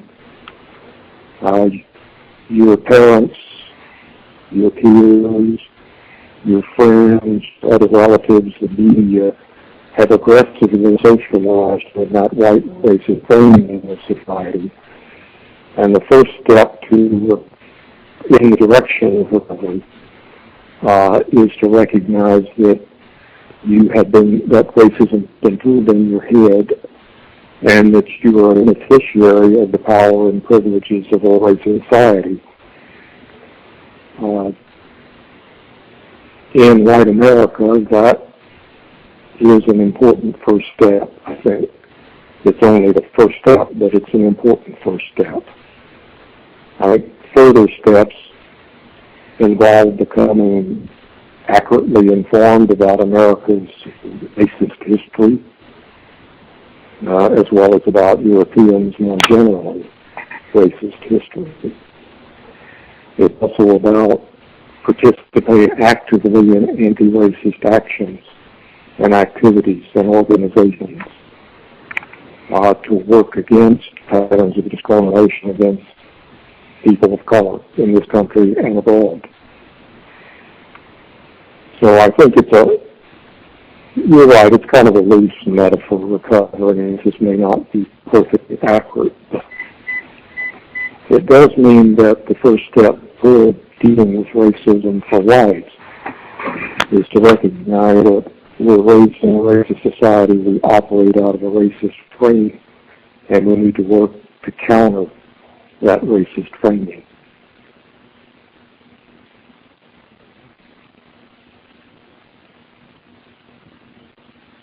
We'll make this last question. I know Dr. Feagin has to go at 2:50, so we should have about 2 minutes. Last question, 206, if you have a question for Dr. Feagin. Yes, this is Tired. Greetings, Gus and Justice. Can you hear me? Yes, ma'am. Okay. And I forgot your name. I'm sorry, but the white person that's on the show. Earlier you stated, Dr. Feagin, sorry. I just have a question. Earlier you stated that it is accurate to suspect all white people of practicing racism, white supremacy. So what would you say to a person that comes up to you, or a black person or any non-white person that comes up to you and says, "You are my friend"? What would your response be?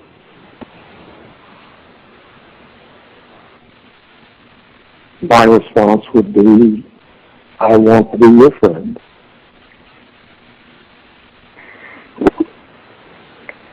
But you said that everyone should suspect, or all non-white people should suspect white people are practicing racism, white supremacy.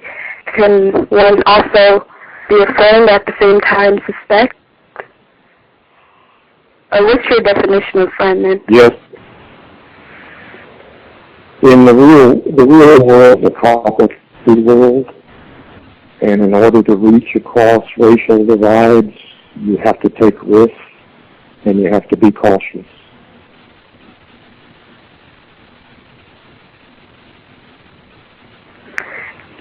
So I don't think I got my answer. I got my question answered. Let me restate it. Can someone who dominates over you also be a friend?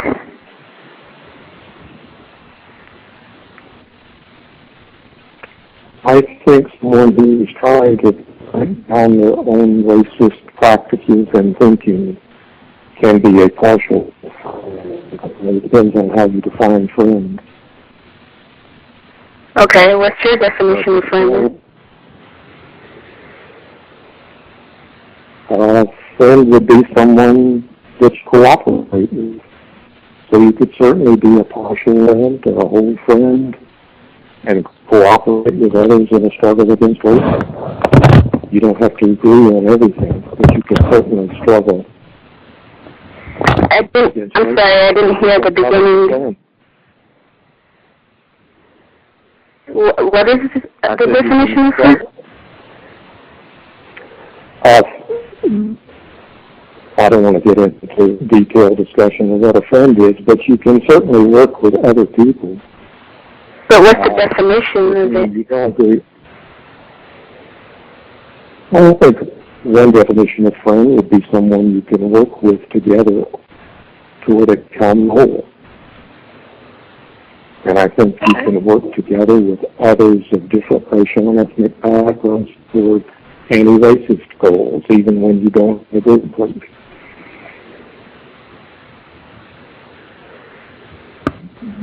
So one that can work together is a friend? Yes, I think certainly one definition of friend would be somebody you can work together with on a common goal. Okay.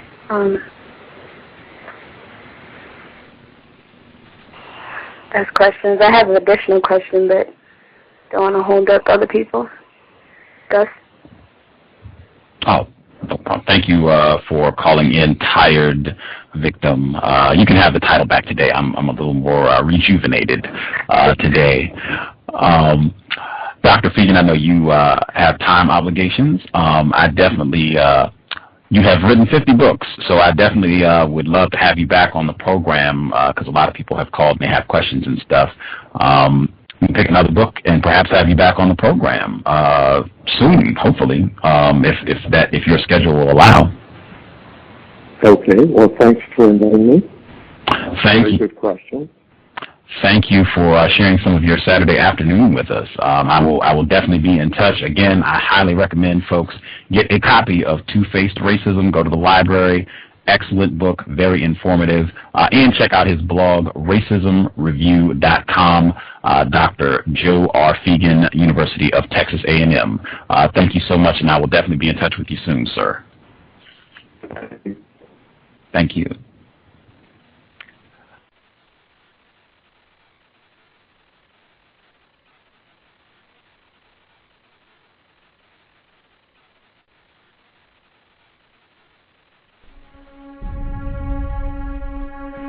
Is racism hurting you? On issues of race, are you unable to speak, think, and act with clarity and confidence?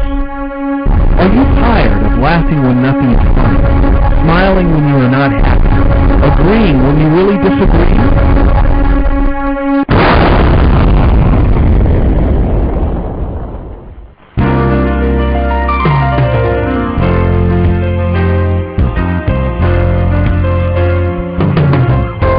CounterRacism.com, you can learn specific strategies and techniques to counter the behaviors of the people who practice racism in all areas of activity. Using words correctly, following counter-racist logic, even counter-racist science projects designed to reveal what racism is, how it works, and how to counter it.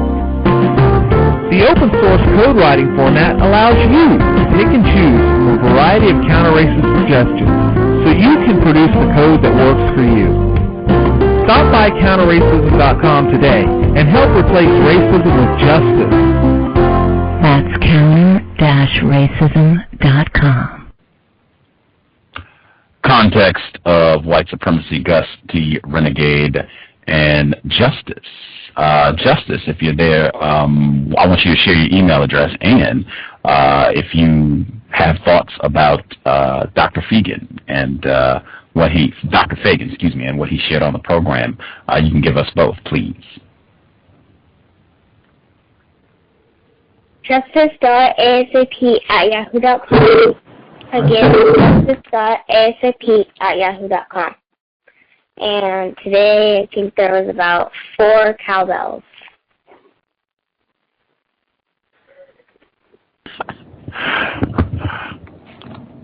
Wow, 4 cowbells. I did not count. I don't count the cowbells. I just make sure that I ring them when I think it is correct to ring them. But she said 4, so I'm gonna go with that. Did you think he had constructive information? Did you think he was practicing racism?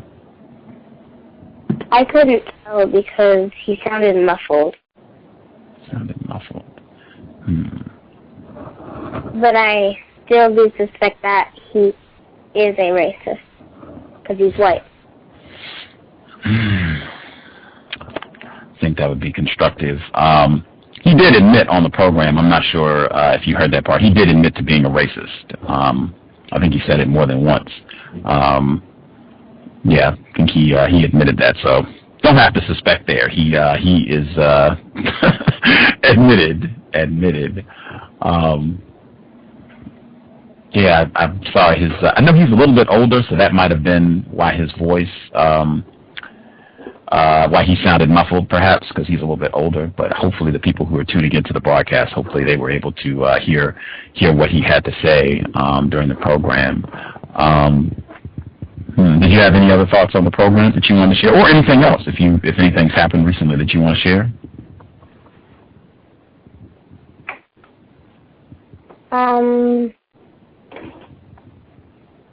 No.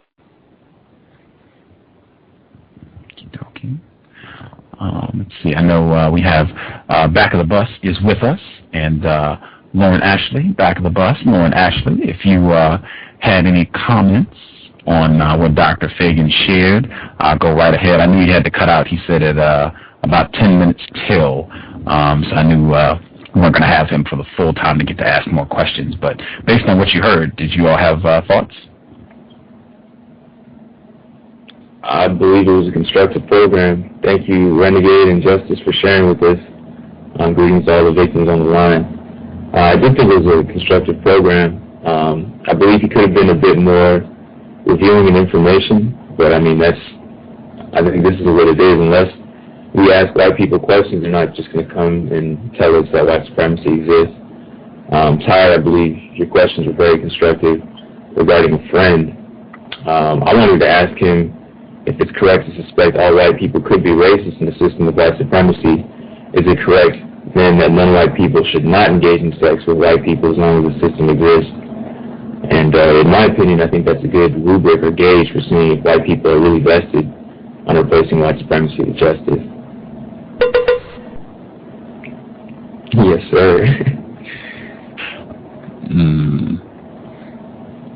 Yeah, the sexual intercourse does come up in his book, Two-Faced Racism. He has specific portions of the book where it talks about white people, specifically a white person making racist jokes about black people, and then coming back, and the same person has a sexual fetish for non-white females. Oh, wow. Very, very interesting, and it comes up consistently, this white people who are engaged in sexual intercourse with non-white people, if they are more willing to speak out when a white person makes a racist comment or does something racist, are they more willing to speak out about that? It comes up in his book frequently. Yeah, I'm gonna work to see if we can get him back on the program so we can ask more questions, because I thought her question about the friend, I thought that was excellent. Mr. Nero's question about recovering racists, excellent question. I also had questions I didn't get an opportunity to get to as well, but yeah, I'll work on making sure that happens before August 5th, and we can get him back on the program so we can get some more questions in. Jameson's questions as well. I was cheering. I was saying, yeah, like that was. I used to watch the NBA. 50 moments where I would get excited and cheer. That hasn't happened in a long time. When Jameson started asking questions, that was correct. That was correct.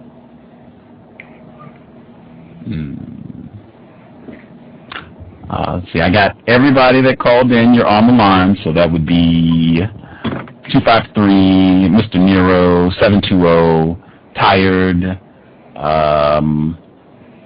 There's another 253. I think that's Kim and Lauren Ashley. You're all on the line. I just want to say that young one, excellent questions and excellent way of making sure that he answered the questions. And actually, that's what I wanted to ask him after asking what the definition of friend was, to give examples of how white people who say they have black friends, or black people that say they have white friends, like how they demonstrate, or how they say racist jokes, or what he found on that.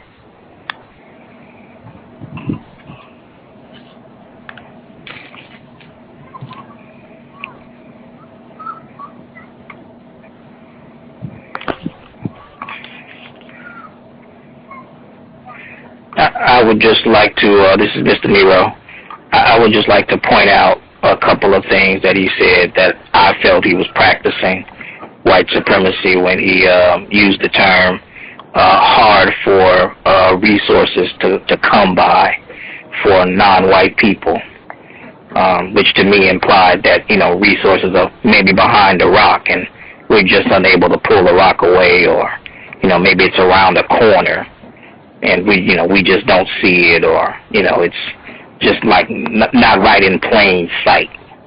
And it's my understanding that, you know, resources aren't that easy to come by because white people who practice white supremacy make sure that those resources are not easy to come by. The other term he used was theft of the land, and, you know, minimizing what happened to the indigenous people in this area of the world as just being a theft of the land. I find that to be a very inaccurate term because, you know, you can't steal land.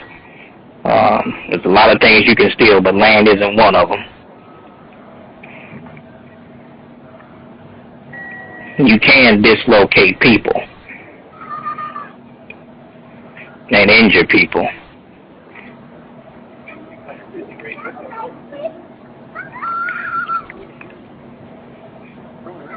Those are just a couple of the things that I caught Mr. Feagin, terms that he used that I felt he was practicing racism and white supremacy.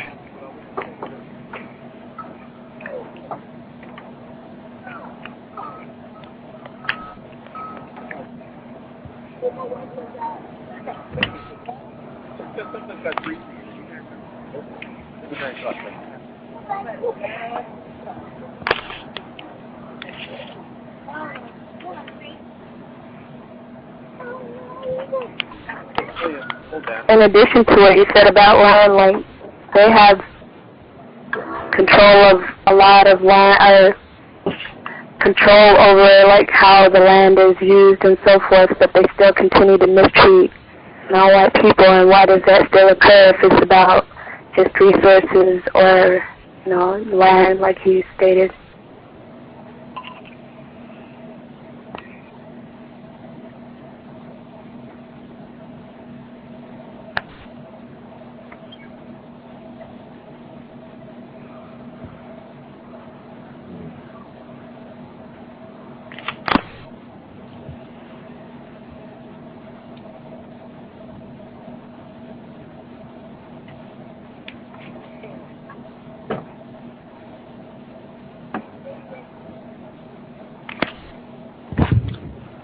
Hello?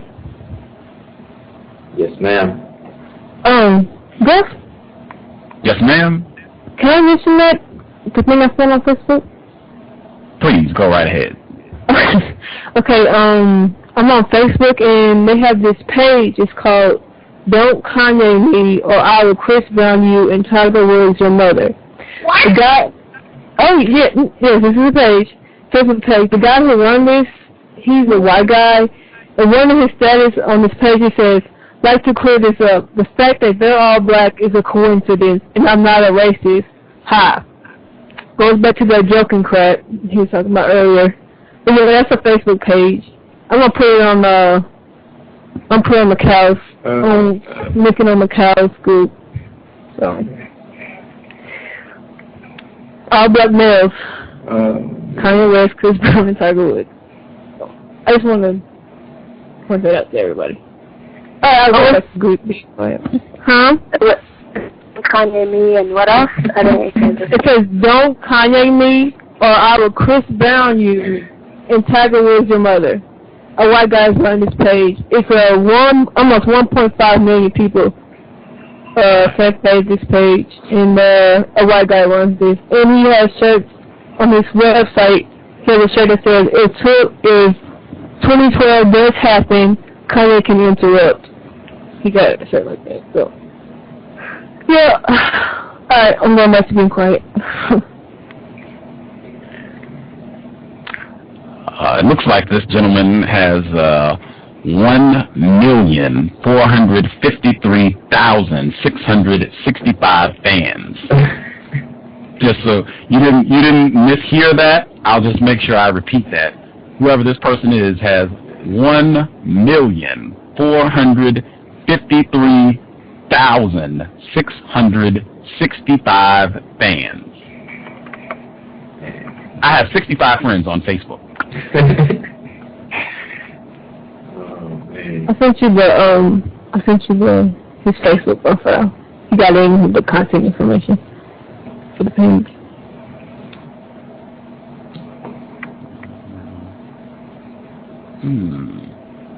Ryan Sebastian, that's this gentleman's name. Ryan Sebastian. He's in, it looks like Ontario. It looks like. I could be incorrect, but I think that's where he is. Excellent vine. Lauren Ashley. Thank you for sharing. You're welcome. It was constructive, the joke you shared as well, Renegade, about a white person in charge of 10 black males, the quarterback. I forgot all the 50 years. I remember it ended in the warden. I'm forgetting the middle. It was a sergeant. It was something to the something. Yeah. Yes, I mean, tired of what you mentioned earlier about white people do dominate everything, but they still mistreat us. I think Renegade's definition is extremely very accurate, and that it calls out white people are dedicated to mistreating non-white people. I think that's something that is apparent. Evidence clearly reveals that. I had a presentation in front of some non-white people and some white people recently, and I read an excerpt from Michael Bradley's book. He was on the couch. I encourage all the victims who haven't heard that program to take a listen to it. He said white people are not going to stop practicing racism. They'd rather blow up the world in attempts. But I read an excerpt from his book and said that the problem isn't with non-white people. There's an issue with white people's psychology, the way white people function. There's something wrong with their minds. And not one white person said anything in disagreement to that. Which I found interesting. I wholeheartedly agree with that. Yeah. There is something wrong with them. For certain. Hello? I agree. Hello? Sir. Yes, can I be heard? You can be heard, sir. Yes, I have a question regarding the racial jokes for Renegade. With you wanting to do research into those jokes, what are there specific things or ideas or concepts that you're wanting to that you have in mind that you're wanting to find out with the jokes? I mean, I think you can probably learn every aspect of racism, white supremacy by just studying racist jokes, because there's so much information there. Just the metaphors in terms of what black people or what non-white people get compared to. In Dr. Feagin's book, he has several jokes where black people are compared to feces. And in his book, he breaks down, number one, this is not new. This has been going on for centuries. White people have been comparing black people to feces, and what that means in terms of the value or lack of value that black people specifically have in a system of racism, white supremacy. I want to make sure I compare, because one of the white people who was telling a racist joke comparing black people to, I'll tell you the joke. The joke was, what do you call a black person with a wooden leg. Feces on a stick. He didn't say feces, but feces on a stick. That was the punchline. And so when you start to see these sorts of patterns in terms of what black people get compared to, the violence in the jokes, there are a lot of those type of jokes. One of them I think was, what do an apple and a nigger have in common? They both look good hanging from a tree. When you start to see, you really get to see the way white people think about racism, white supremacy. You really get to hear white people being honest about racism, white supremacy when you listen to their jokes. The prevalence of these jokes, most of the time when I have asked white people for racist jokes and I try to assure them that I'm not going to get angry when they share these jokes with me, I'll tell them one or two jokes that I already know, just so that they'll know I'm not going to get angry, that I just want to write these down so that I can study them. When I tell them the jokes, they've already heard these jokes. I've never told a racist joke to a white person that they haven't heard. That right there is telling. This stuff has got to be going on all the time. Everything. I really feel you could learn every aspect of racism, white supremacy just by studying their jokes. The number of jokes that involve comparing black people to monkeys, how a lot of the same trends in these jokes doesn't really change. It'll be the same sort of thing carrying on for years and years and years, where you can go back in the 1800s and still see these same jokes where black people are talked about like they're monkeys. Lots. I hope before August 5th I can do a whole program just on racist jokes, because you can learn that much just from studying these jokes and everything else. Like he talks in the book, he talks about the settings where these jokes take place and how white people will, they'll sit around and invest a lot of time in this. This will be a real ritual. He uses the term ritual in the book a lot to talk about the environments where you get these white people, they get together, and they'll start swapping all these racist jokes that they've heard. And he says it's like a ritual for white people. This allows them to develop some sort of camaraderie and an intimate relationship with one another in reaffirming their whiteness, aka their racism, white supremacy. And it's funny, the same thing I said on the show. It's funny to them telling jokes about lynching black people. It's funny. Practicing racism is a humorous endeavor for white people. Just a lot. I've been talking a lot. That's a lot. That's a snapshot of what I would want to do in terms of research and even doing a show about this. That's a snapshot of it. I could talk a lot about racist jokes. So when you say you think that you can learn every aspect of white supremacy, what kinds of aspects are you having in mind? Boy, how white people think,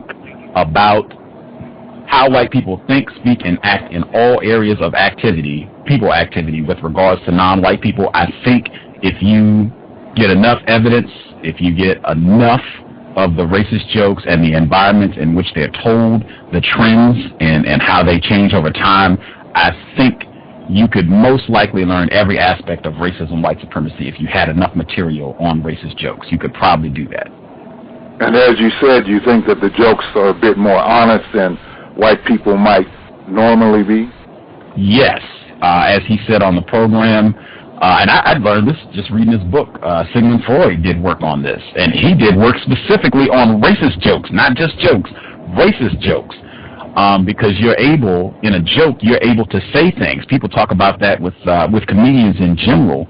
If you're telling jokes, you get a certain freedom to say things that you wouldn't if you were just talking normally, because it can easily be dismissed as, oh, this is just a joke, I didn't mean anything by it. So you really often get white people speaking honestly about black people, non-white people, and about racism, white supremacy in their jokes. Like I said, they have jokes about that. I've heard those same lynching jokes about President Obama. Somebody just told me one this week. They said, what do Barack Obama and JFK have in common? Nothing yet. Just you get a real glimpse into hearing white people speak truthfully, I think, in the jokes. So I think, yeah, you could really learn a lot. You can learn a lot just studying those jokes about how the system works and about how white people really feel about non-white people. Very interesting.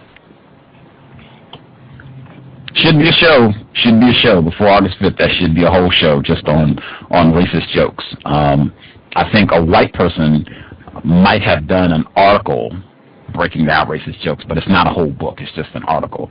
But yeah, we'll see if we can make that happen before August 5th. Mr. Renegade. Yes, sir. If I could just ask you one quick question in regards to the jokes. Has Mr. Fuller developed a codified response for a non-white person when a white person is telling one of these jokes?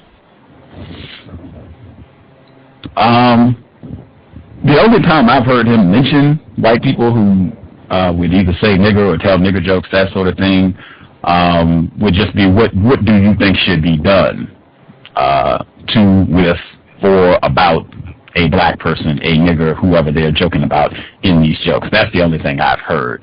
I know if it was me, I would break out my pen and pad and just get to writing. I would not say anything. I would just be writing down the joke verbatim, the date, the time, who said it. If I was on a job situation, I would just be writing down all that information, and I might ask the person to sign it after I got all that written down to see if they would sign it to verify that they did say this. But if it was just out in public or what have you, I would just sit and listen. I would not say anything because I wouldn't want to disrupt them. I would just try to sit so that they would feel comfortable sharing as many of those jokes as possible so that I could collect more evidence. I wouldn't say a word. I would just let them roll and tell as many of them as they wanted, write them down, and then when they're finished, if I had some questions, now I might even ask them to share some more. Do you have some more? I got a couple. I'll share a couple of mine. See if they would share some more. That's what I would do. Anybody on the line, if you have been around white people who tell racist jokes, have you developed a code for how you respond to that?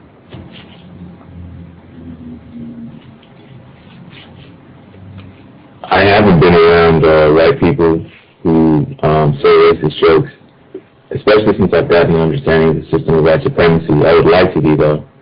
And I do see what you mean, Renegade, about racist jokes revealing much about the system of white supremacy. The joke about what's similar between an apple and a black person. They both will get hanged from a tree. If you ask why are those similar, or why is a black person similar to an apple, it's because white people hang black people from trees. Or what do you call a black person on a stick? The reason it is a feces on a stick is because the white people who practice racism treat black people like feces. I do think jokes, they're able to craft out the logic of the system of white supremacy or how white people think, as well as they reveal the creativity white people put into mistreating non-white people. It seems that they get bored doing the same things over and over. It doesn't necessarily mean they stop. While we continue to mistreat people in methods they've done for however long, they continue also to find new methods of mistreating non-white people. And I think jokes really illustrate that very well. I mean, this morphs into, I'm sorry for interrupting, I'll be quiet. This morphs into Hollywood. Like, the roots of Hollywood are nigger jokes, basically. Vaudeville and all that, the minstrel show, blackface, that's the origins of Hollywood. Like, this has morphed into a billion-dollar industry, basically white people telling nigger jokes. I mean, this will be a show. I'm not going to say anything. This will be a show. Anyway, anybody else, do you have a code on what to do when you hear white people telling racist jokes? Anybody on the line? I will say what I did and what I do. I had a woman recently say a racist joke, and I don't laugh, and I don't display any anger, and I, as courteously as I can, ask the person. I'll go up and say, "Excuse me, I have a question." And when they say yes, I ask, "Can you tell me why it is you felt comfortable enough to say what I suspect is a white supremacist joke in my presence?"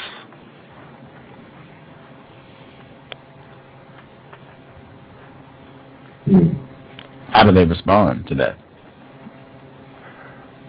They get, first of all, beet red. They don't know what to say initially because they can't they don't have the comeback, as Mr. Feagin said, of saying, it was just a joke. Can't you take a joke? Because I haven't given any indication that there's any anger about it. I'm simply, and I do say that, I'm curious. I'm very curious. And then what has happened in my experience is that they are thoroughly exposed, and they generally say something like this. Well, you know, particularly in the case of saying, you know, all black people look alike, with that joke, they say, well, you know, I was just tongue-tied and I didn't know what to say, but you're absolutely right. It was completely racist and white supremacist, and then they apologize.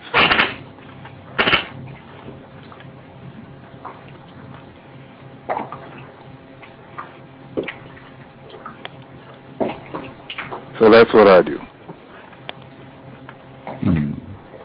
And I find that generally if they can be caught right at the moment that they're doing it, I don't know, surprise or the shock of having you confront them in that way, they don't quite know what to do with it. At least that's been my experience. Now, on the other hand, if it's one of them that just wanted me to know that and they just don't give a darn, it doesn't surprise them at all. I'm sure that's what they want me to do.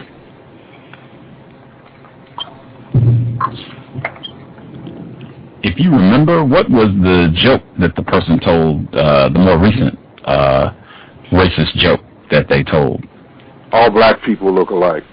All black people.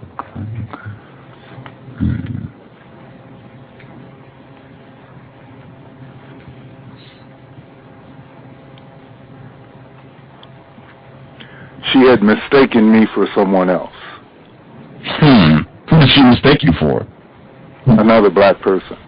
Oh, I see. And the black person came up to me and brought her to me and said that, I think she wants to talk to you, but she thought I was you. And then, of course, she, ha ha ha, ha ha ha ha ha, you know how they say, all black people look alike. So it was at that moment that I said, excuse me. I was just curious.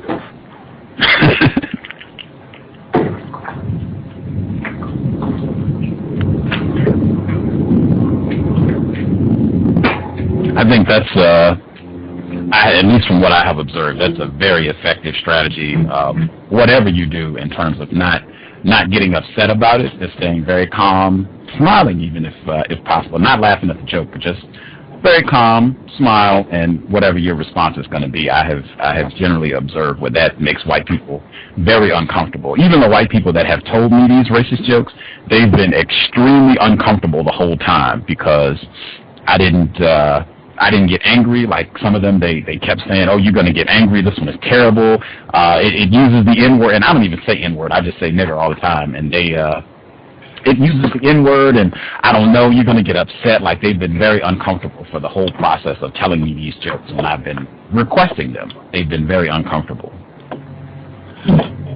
Well, and I must say also that for me, I am genuinely, and I do mean genuinely curious. And it's a bit like what I felt coming from Dr. Feagin when the other youngster was asking questions of him. It's as if you are genuine and honest about being curious, then it's in a form childlike, and they're taken aback, it seems, with that genuine curiosity about why they said it. And then it, in some way, I think, makes them look into themselves a little more than simply on the surface about what they just said. Just like I felt with the child that was asking the questions of Dr. Feagin. I think that happens with justice a lot. I suspect that's why so many of the non-white people have gotten uncomfortable with justice asking questions. Niggers are not supposed to be in on the nigger joke. I think that's another big part of it. You are not supposed to be, if you are a non-white person, you are not supposed to be informed about and developing an accurate analysis of racism, white supremacy. So I think that's another big part of what makes white people uncomfortable, is that you're not supposed to be you're supposed to be ignorant about all this. That's a huge part of the joke. You're supposed to be ignorant about all this. Like he has in the book, they're called black people Canadians. You're supposed to be ignorant about all this. They're supposed to be able to do this right in front of you, and you're supposed to be totally clueless about what they're talking about.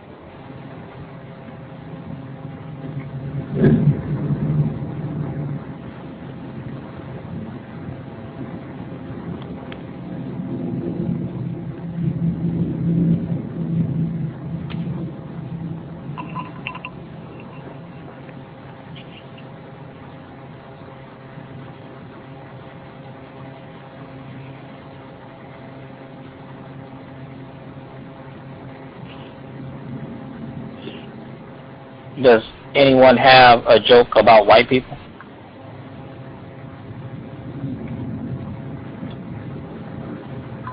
Nope. You mean we don't have one disparaging joke about white people?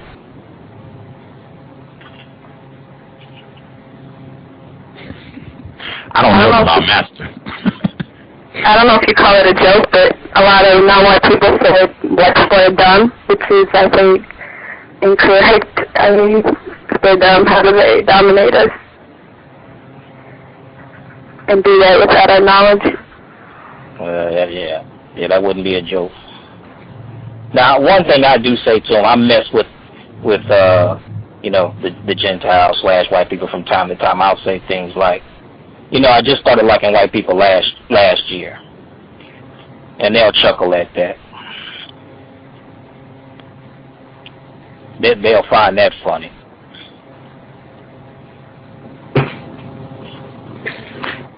I heard Cree, I think she told one. She said, how do you know if a white person is lying? Is their mouth moving?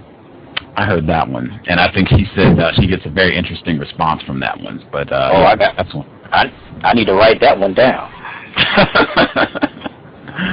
I need to write that one down. Yeah, because I need a few. There you go. That's one. That's even one I would use.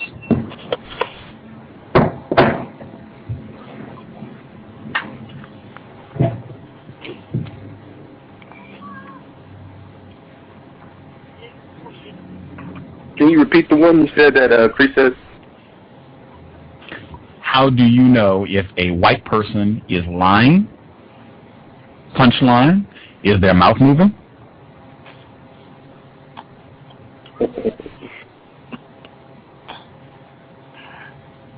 Yeah, that's a good one. And accurate.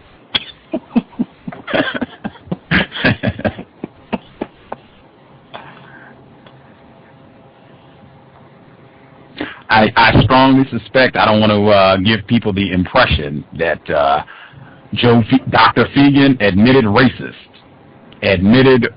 I'll make sure I put that in the description. Admitted racist. But his book is very constructive. You got to check out the portion of this book for a lot of reasons, but you got to check out the portion moon crickets. Mm-hmm. And squiggers. That was another one. Squiggers. Gotta check out, man. He talks. I'm sorry. Go ahead. What does squigger mean? You gotta read the book. I'm not going to. I'll share one. I'll share one of the two. So you can pick moon crickets or squiggers. Squigger. Squigger, okay. There's a white woman. She was on a date, and she was with another. This is real interesting. She was on a date with a person that she thought was white. And apparently wherever they were, they have black squirrels. And so the white people call these black squirrels squiggers. And she was telling this to this white person that she was out on a date with. And she, you know, ha ha ha, squiggers, ha ha ha. And the white person who she thought was white didn't laugh. Come to find out later on, this white person has a white parent and a black parent. Mm-hmm.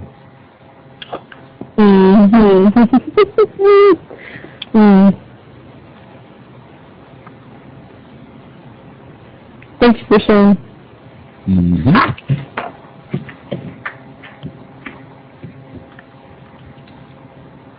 Make sure I get in.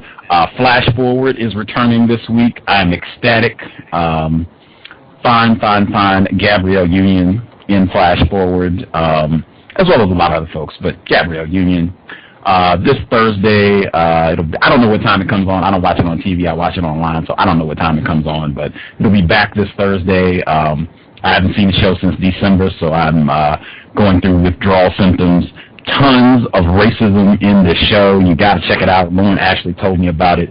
Tons of racism. They're coming back after a 3-month hiatus. They're doing a 2-hour show. We're doing a post-Flash Forward show on Thursday. It should be at, let's see, probably will be late. So it'll probably be, if you're on the East Coast, it'll be 2 a.m. If you're on Central Time, it'll be 1 a.m. If you're on the West Coast, it'll be 11 p.m. But the post-Flash Forward show, I strongly suspect there will be a continuing trend of escalating racism, white supremacy, because that's just what it's been. As each episode has gone along, there's just been more and more racism, more and more blatant as we go. So I expect that trend to continue, especially since they're doing a 2-hour show this week. So that'll be this Thursday. I believe that'll be Lauren, Ashley, and Gus. Is that correct, Lauren? You'll be hanging out for that one? I think so. I'm not going anywhere. I don't think this next week, so yeah. Okay. That'll be great. I'm very excited, looking forward. I suspect lots of racist trends to continue this Thursday. How many shows have... I'm sorry, sir? I was just wondering, how many shows have they done so far for Flash Forward? Isn't it like 9 or 10 so far, I think? I don't know. I don't do it.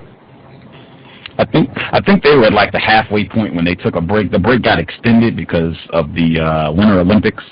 But I think they were going to take a mid-season break anyway for the Christmas holiday, but I think they've done like 9 or 10. Lauren, I think she'll give us the accurate update. But they're all online. If you are interested, you can check them out. They're all online, and just incredible racism. Khalid Patterson, when he was on the program in October, he talked about Flash Forward and some of the racist images that he had seen. And I think Lauren, Ashley, and I have brought it up several times throughout the past couple months, because it just has gotten more and more explicit. I think we brought up on one of the more recent programs, there's an episode where a white person turns black and is just ecstatic about this. He's jumping up and down and wearing black leather, and he's at the club and talking to girls, and it's Flash Forward. You just got it. And Gabrielle Union is in it. There you go. Flash Forward this Thursday. I don't know what station I think it comes on ABC, I think, but you can just watch it online. It's 10. 10, okay. There we go. Yeah, it's 10. And they'll come on ABC. And I think they're going to another team. The show on the internet is actually streaming at the same time as the show on the on television. I have no idea. It depends on where you are. If you're on the East Coast, I suspect you probably can't watch it online until it's actually aired on television. If you're on the West Coast, you can pretty much watch it live as it's airing if you're on the West Coast, because I think it's normally available to watch online by 7:30 or 8 o'clock on the day that the program comes on, which is Thursday on the West Coast, which is about the time that it comes on television. So if you're on the West Coast, yes, you can watch it pretty much live at about 7:30. You can go online, and there should be links available where you can watch it online streaming. Okay. You know, speaking of things online, I was trying to find the movie that Lauren Ashley was speaking of, Mandinga. I was wondering how you came across that, and how can I see that? Just mentioned it from, I think he mentioned from Back of the Bus or something. But on YouTube, they have it on YouTube. It's MANDINGA. Yeah. Maybe. Do you have it? Well, huh? Okay, so how did you hear about it? On the show. Just mentioned it. Oh, okay. Yeah.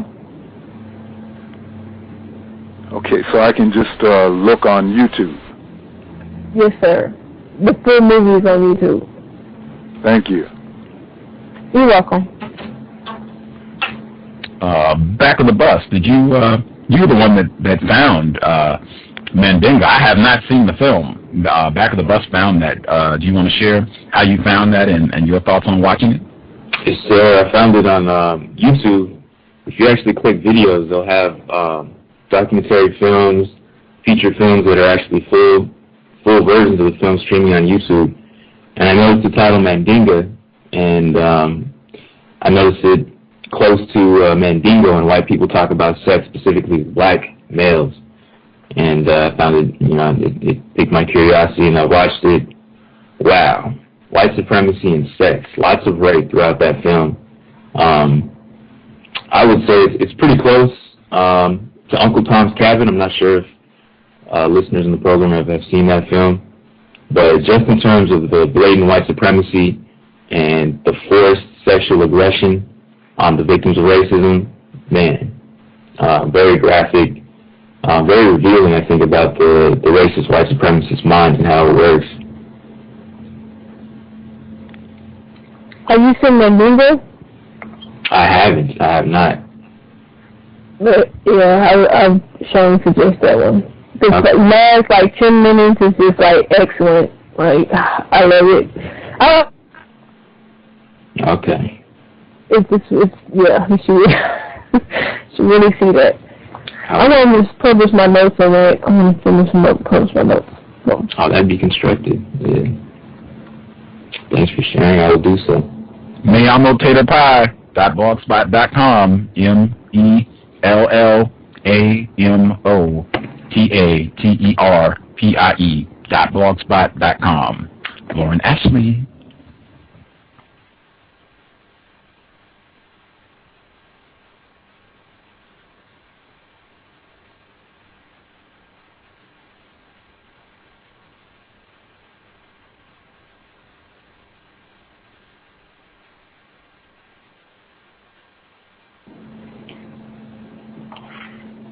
Mr. Nero, you mind if I ask you a question? Sure. On the line? Yeah, I'm sure. I was curious of the settings that I guess that you'd be in when you want to jokes to the white people or to what type of scenarios is going on when that's happening? I'm just curious. They are trapped in the back seat of my taxi. Can you hear me? Yes, sir. Yeah, they're trapped in the back seat. Okay. Does that struck up a conversation with you or whatnot? Well, I mean, we're on the We're on the freeway doing 65, so they can't just leave.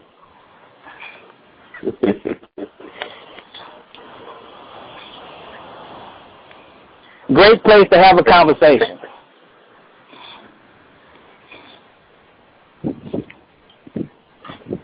Thank you. Oh, you're welcome.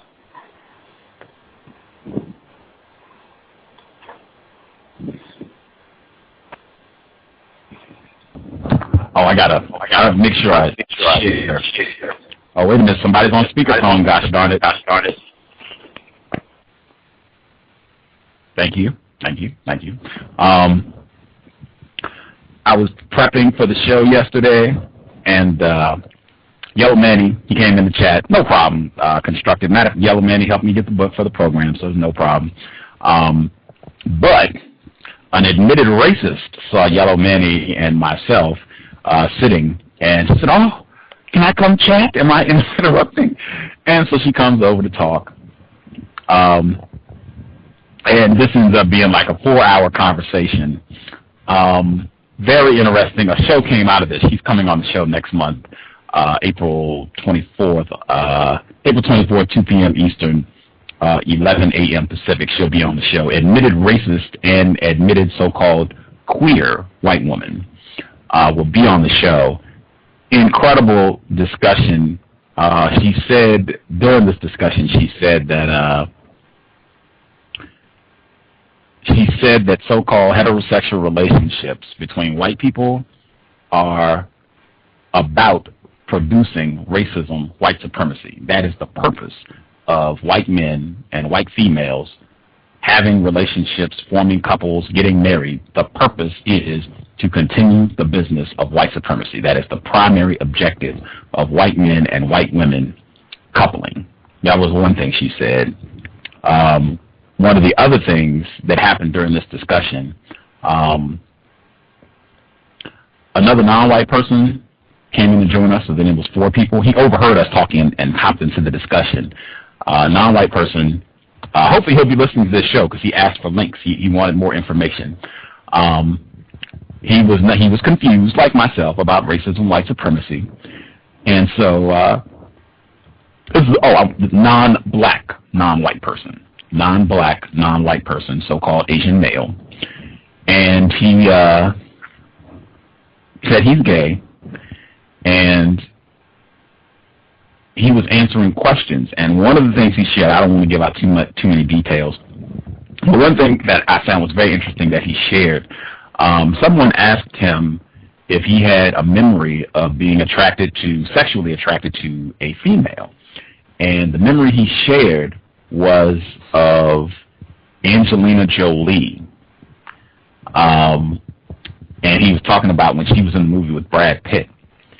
And later on in the discussion, he said, well, I don't see how, racism, white supremacy operates in all these areas and how I'm affected by it and how I'm devalued and how I'm programmed to see white people as being more attractive and just, the best thing in the universe. And I said, well, I am a black person, so, what I have to say might not amount to anything, but just some of the comments that you've made about, you were asked about a time when you had a sexual attraction to females, and the first incident you mentioned was of a white woman, suspected racist, Angelina Jolie, who is notorious for removing, so-called adopting, non-white children from all over the world. I think that's very telling that is your connection, or the first and really only incident that you mentioned of being sexually attracted to a female. I find that just fascinating on a lot of levels. And other people, and he thought about it for a second. He was just like, wow, that is, she does do all the stuff with the kids, and he thought about it for a second. Very interesting conversation. He said that his dad, non-black, non-white, his dad saw some black people, just 2 black males walking down the sidewalk, and he grabbed him and pushed him inside of an establishment. And he was like, Dad, what is the problem? And he was like, did you see? And he was like, my sister, she's the same way. She doesn't hang around black people. We live in Bellevue, so obviously, people who don't know Bellevue, they don't allow black people out there. That's like a suburb in Seattle, and not a lot of black people. very interesting. As I said, the white woman who was in this conversation, an admitted racist white supremacist, she'll be on the program next month. But very, very interesting discussion that went down yesterday. Hopefully I'll be able to share more of that when the white woman comes on the show, but I did want to share that. And I wanted to share, Cree, she has a program coming up on, I believe it is March, I'll get the exact date. It's 2 weekends from now, so not next weekend, weekend after next, her program. It will be March 20th, there we go, March 20th, 3 p.m. Eastern, 12 p.m. Pacific, 2 p.m. Central. She will have Jonathan Metzel. I could be pronouncing the name incorrectly, probably am. She'll clear that up though. He is a doctor. He is at the University of Michigan. He'll be talking about how racism, white supremacy is practiced in the health industry, specifically how black people are over-diagnosed with schizophrenia and the racist implications of that. But that will be on March 20th, 3 p.m. Eastern, 2 p.m. Central, 12 p.m. Pacific. Counter-racist, evolving engineer right here at Blog Talk Radio. I don't really have anything else to say. I'm good. I'll hush. Y'all can chat. Several shows coming up this week. I already told you, Lauren, Ashley, and Gus. That'll be Thursday. Jesse Daniels. That program today might get moved, but that'll be sometime this week. Cyber racism. Very racist jokes should come up again on that program. Jesse Daniels, suspected racist. She is a co-author on racismreview.com, the same blog with Dr. Joe Feagin. And a relative of Katrina Brown, admitted racist white supremacist, another of the DeWolf descendants. He'll be on the program this Thursday. So the cows, context of white supremacy. Favorite the show. Check us out. We'll be back this week. And yeah, that's all I have to say. I'll be quiet now. Anybody else, please feel free to share.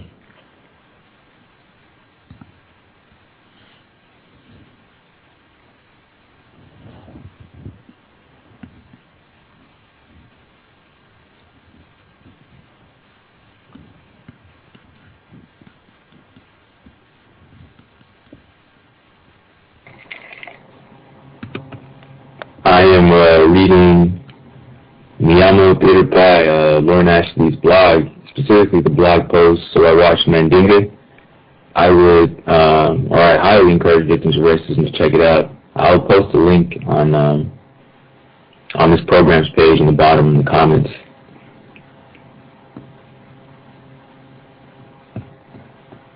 Very constructive review. Thank you for sharing, Lauren.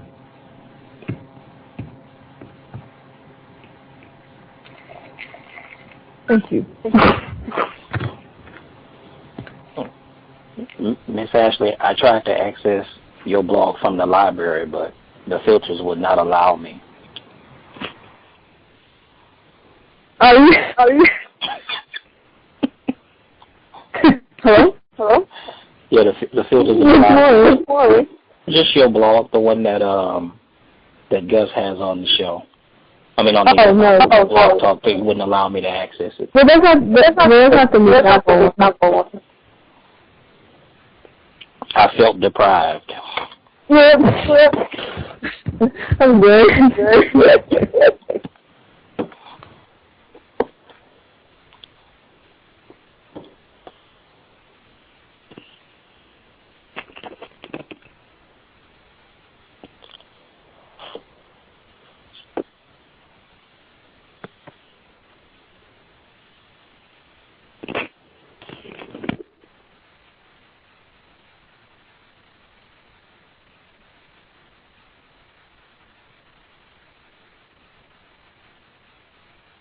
Hello? Yes? Yes, ma'am. I can hear you. Oh, okay. This is a little quiet. Does anyone have any movies to suggest? Actually, there's oops, it's repeating. Or can you guys hear me okay? Mm-hmm.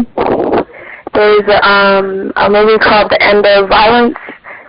I haven't even finished watching it, but from what I've done so far, it's the end of violence, you can equate it with the end of white supremacy, and they're saying we're not going to end it, it's just going to be more refined. And, yeah, a married couple actually battle it out on who gets to control and which way they should be conducting white supremacy from what I've gotten so far. So you should check that out if you had time. Thank you. Oh, there's a lot of sex, homosexuality, violence, like those things, like repeat, like every scene, like there's a 2-hour movie, so it's a lot of information. Thank you. So if anybody would like to see, in my opinion, how easy white supremacy is for white, like the movie Pinky. I recommend seeing that. Was that a Chris? Wait a minute. Are you talking about the one where the girl trying to pass for white? Yep. Is that the one? Oh, okay. Yep. Okay.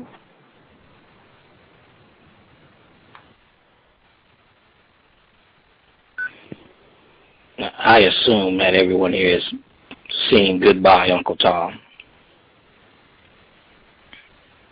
I have. I thought that. I thought that they didn't have like a plot.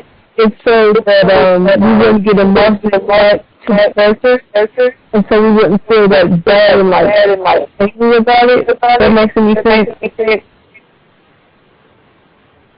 Hello? Yes. Echo. Oh yes. It's kind of like when I don't know how to pronounce it. Is that how you pronounce it? You're repeating, echoing that.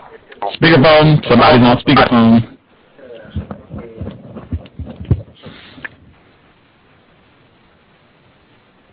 Hello?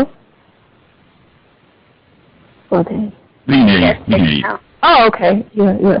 I was thinking like, I seen Goodbye, Uncle Tom, but I didn't like how it was just basically reporting what happened in slavery. Like, there wasn't a story, so you couldn't really, I guess, get attached to the characters. Like, when people write movies, they try to get you attached to the characters so you can feel bad for it. Like, they do that in their movies. But in Goodbye, Uncle Tom, you've seen it, all the stuff, but you couldn't really get attached to it. I mean, for some people, it'll make them angry, but I don't know how to explain it. It wasn't good enough. When you have a good story and a good plot, it's like you're right there. Does that make any sense? Hello? Yeah, I hear you. It's like a documentary, or? Yeah, that's what it came off. It's kind of like a documentary. That's how they did it. I didn't like it. I thought I don't know. I didn't like it. And then the ending was just really weird. Yeah, you're speaking of Goodbye, Uncle Tom, correct? Yes. Yes, that film is, in and of itself, is very disturbing to watch. And I'm not certain of the details of how the film was actually prepared. But I mean, it's very realistic in that they're using black people. There are white people involved using black people to simulate what was done when white people overtly were, had lots of black people in slavery. Does it take place in Haiti?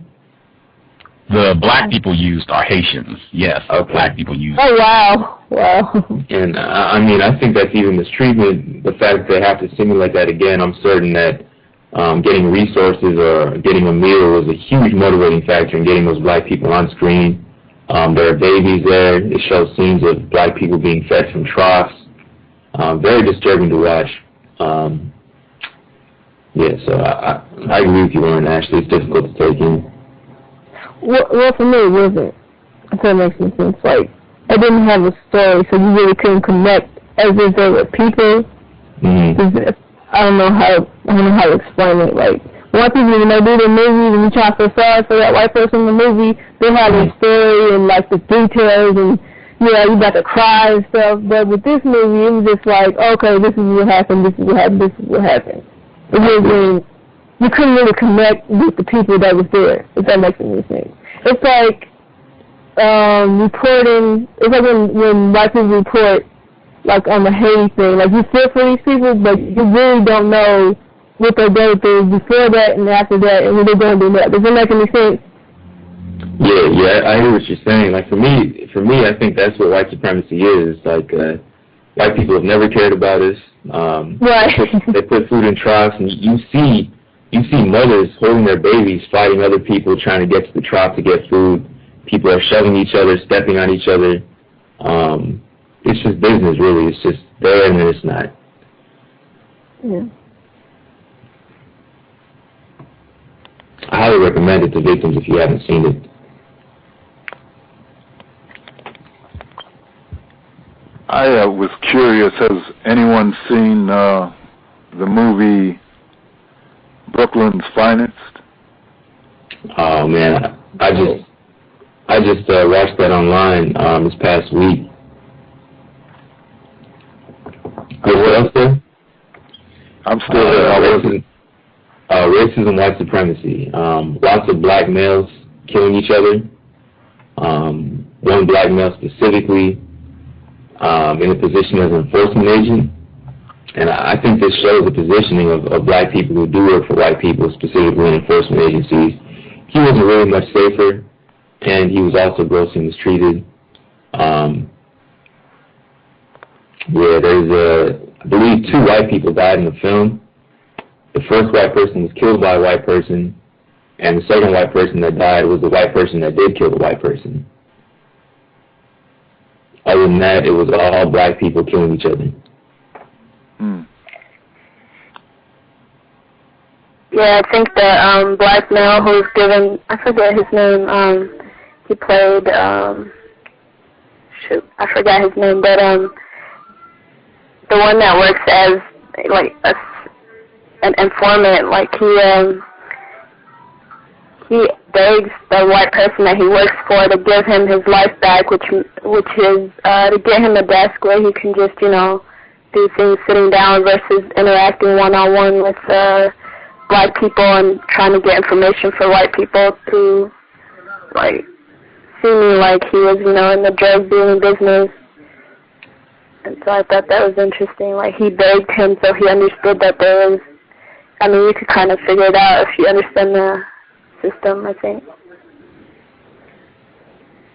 Well, the reason I was asking is because I was told that toward the end of the movie there was a black man that was having sexual involvement with a white woman, and that the symbolism was he was shot and hanged.